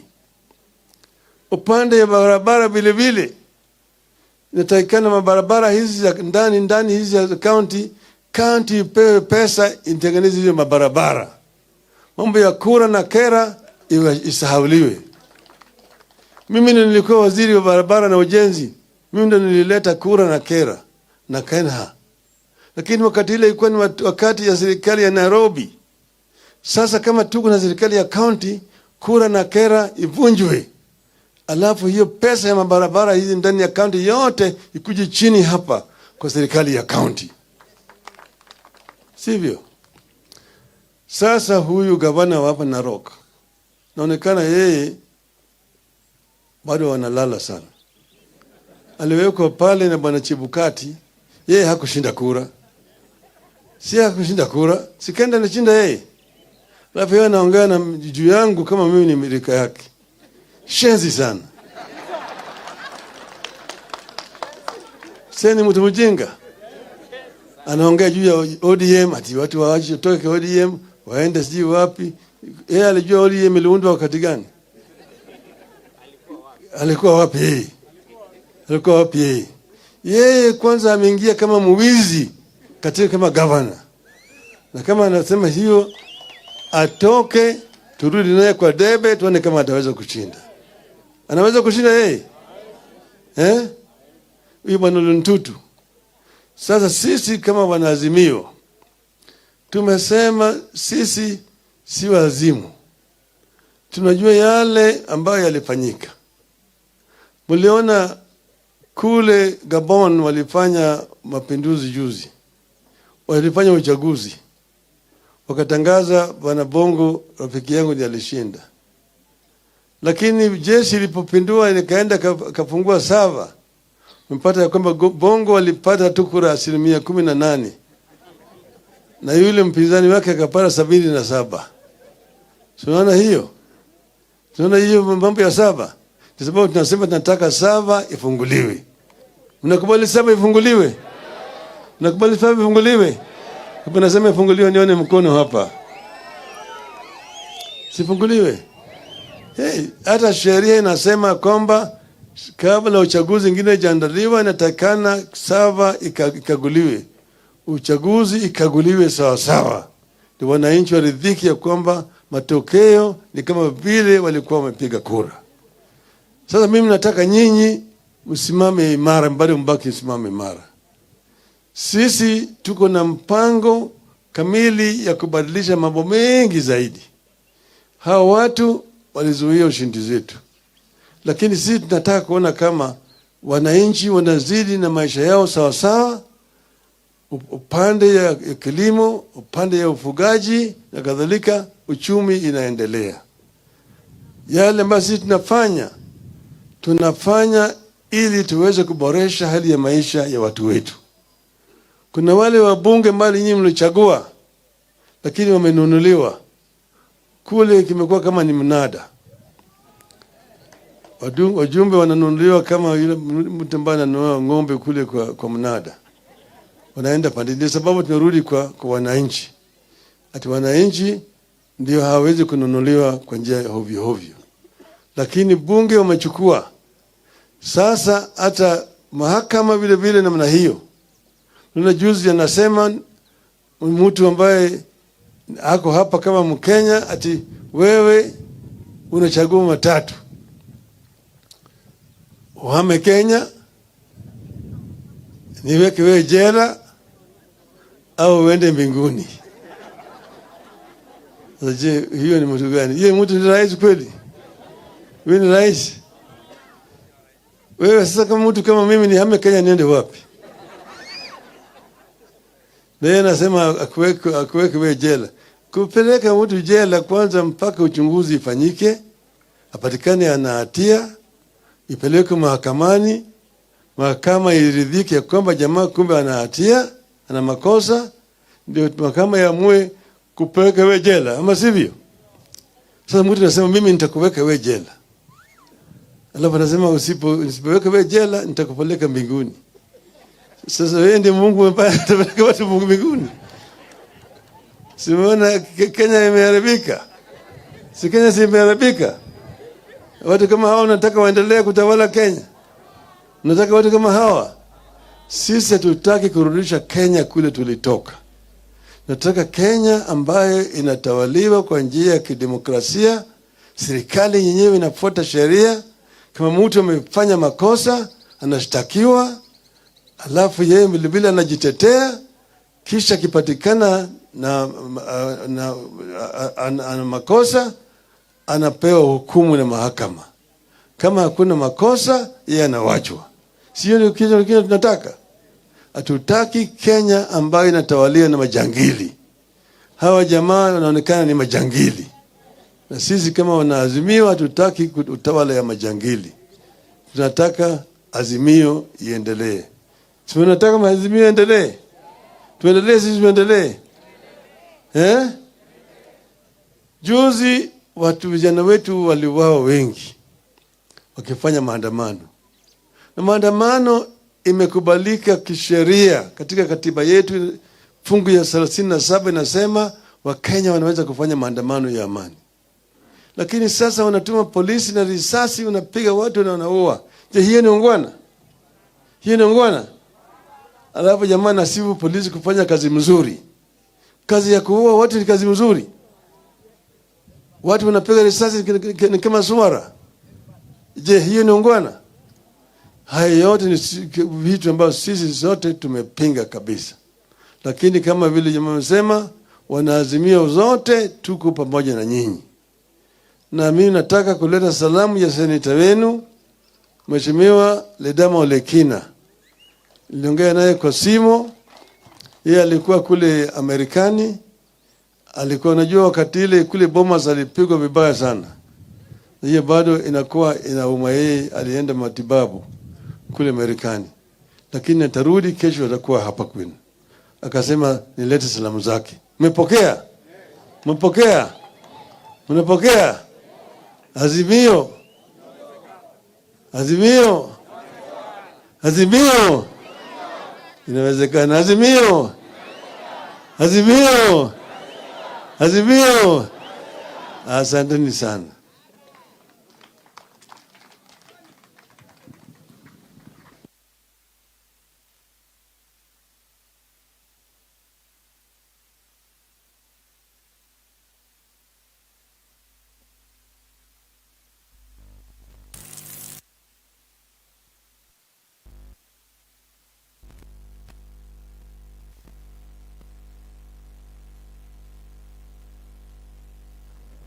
Asante sana.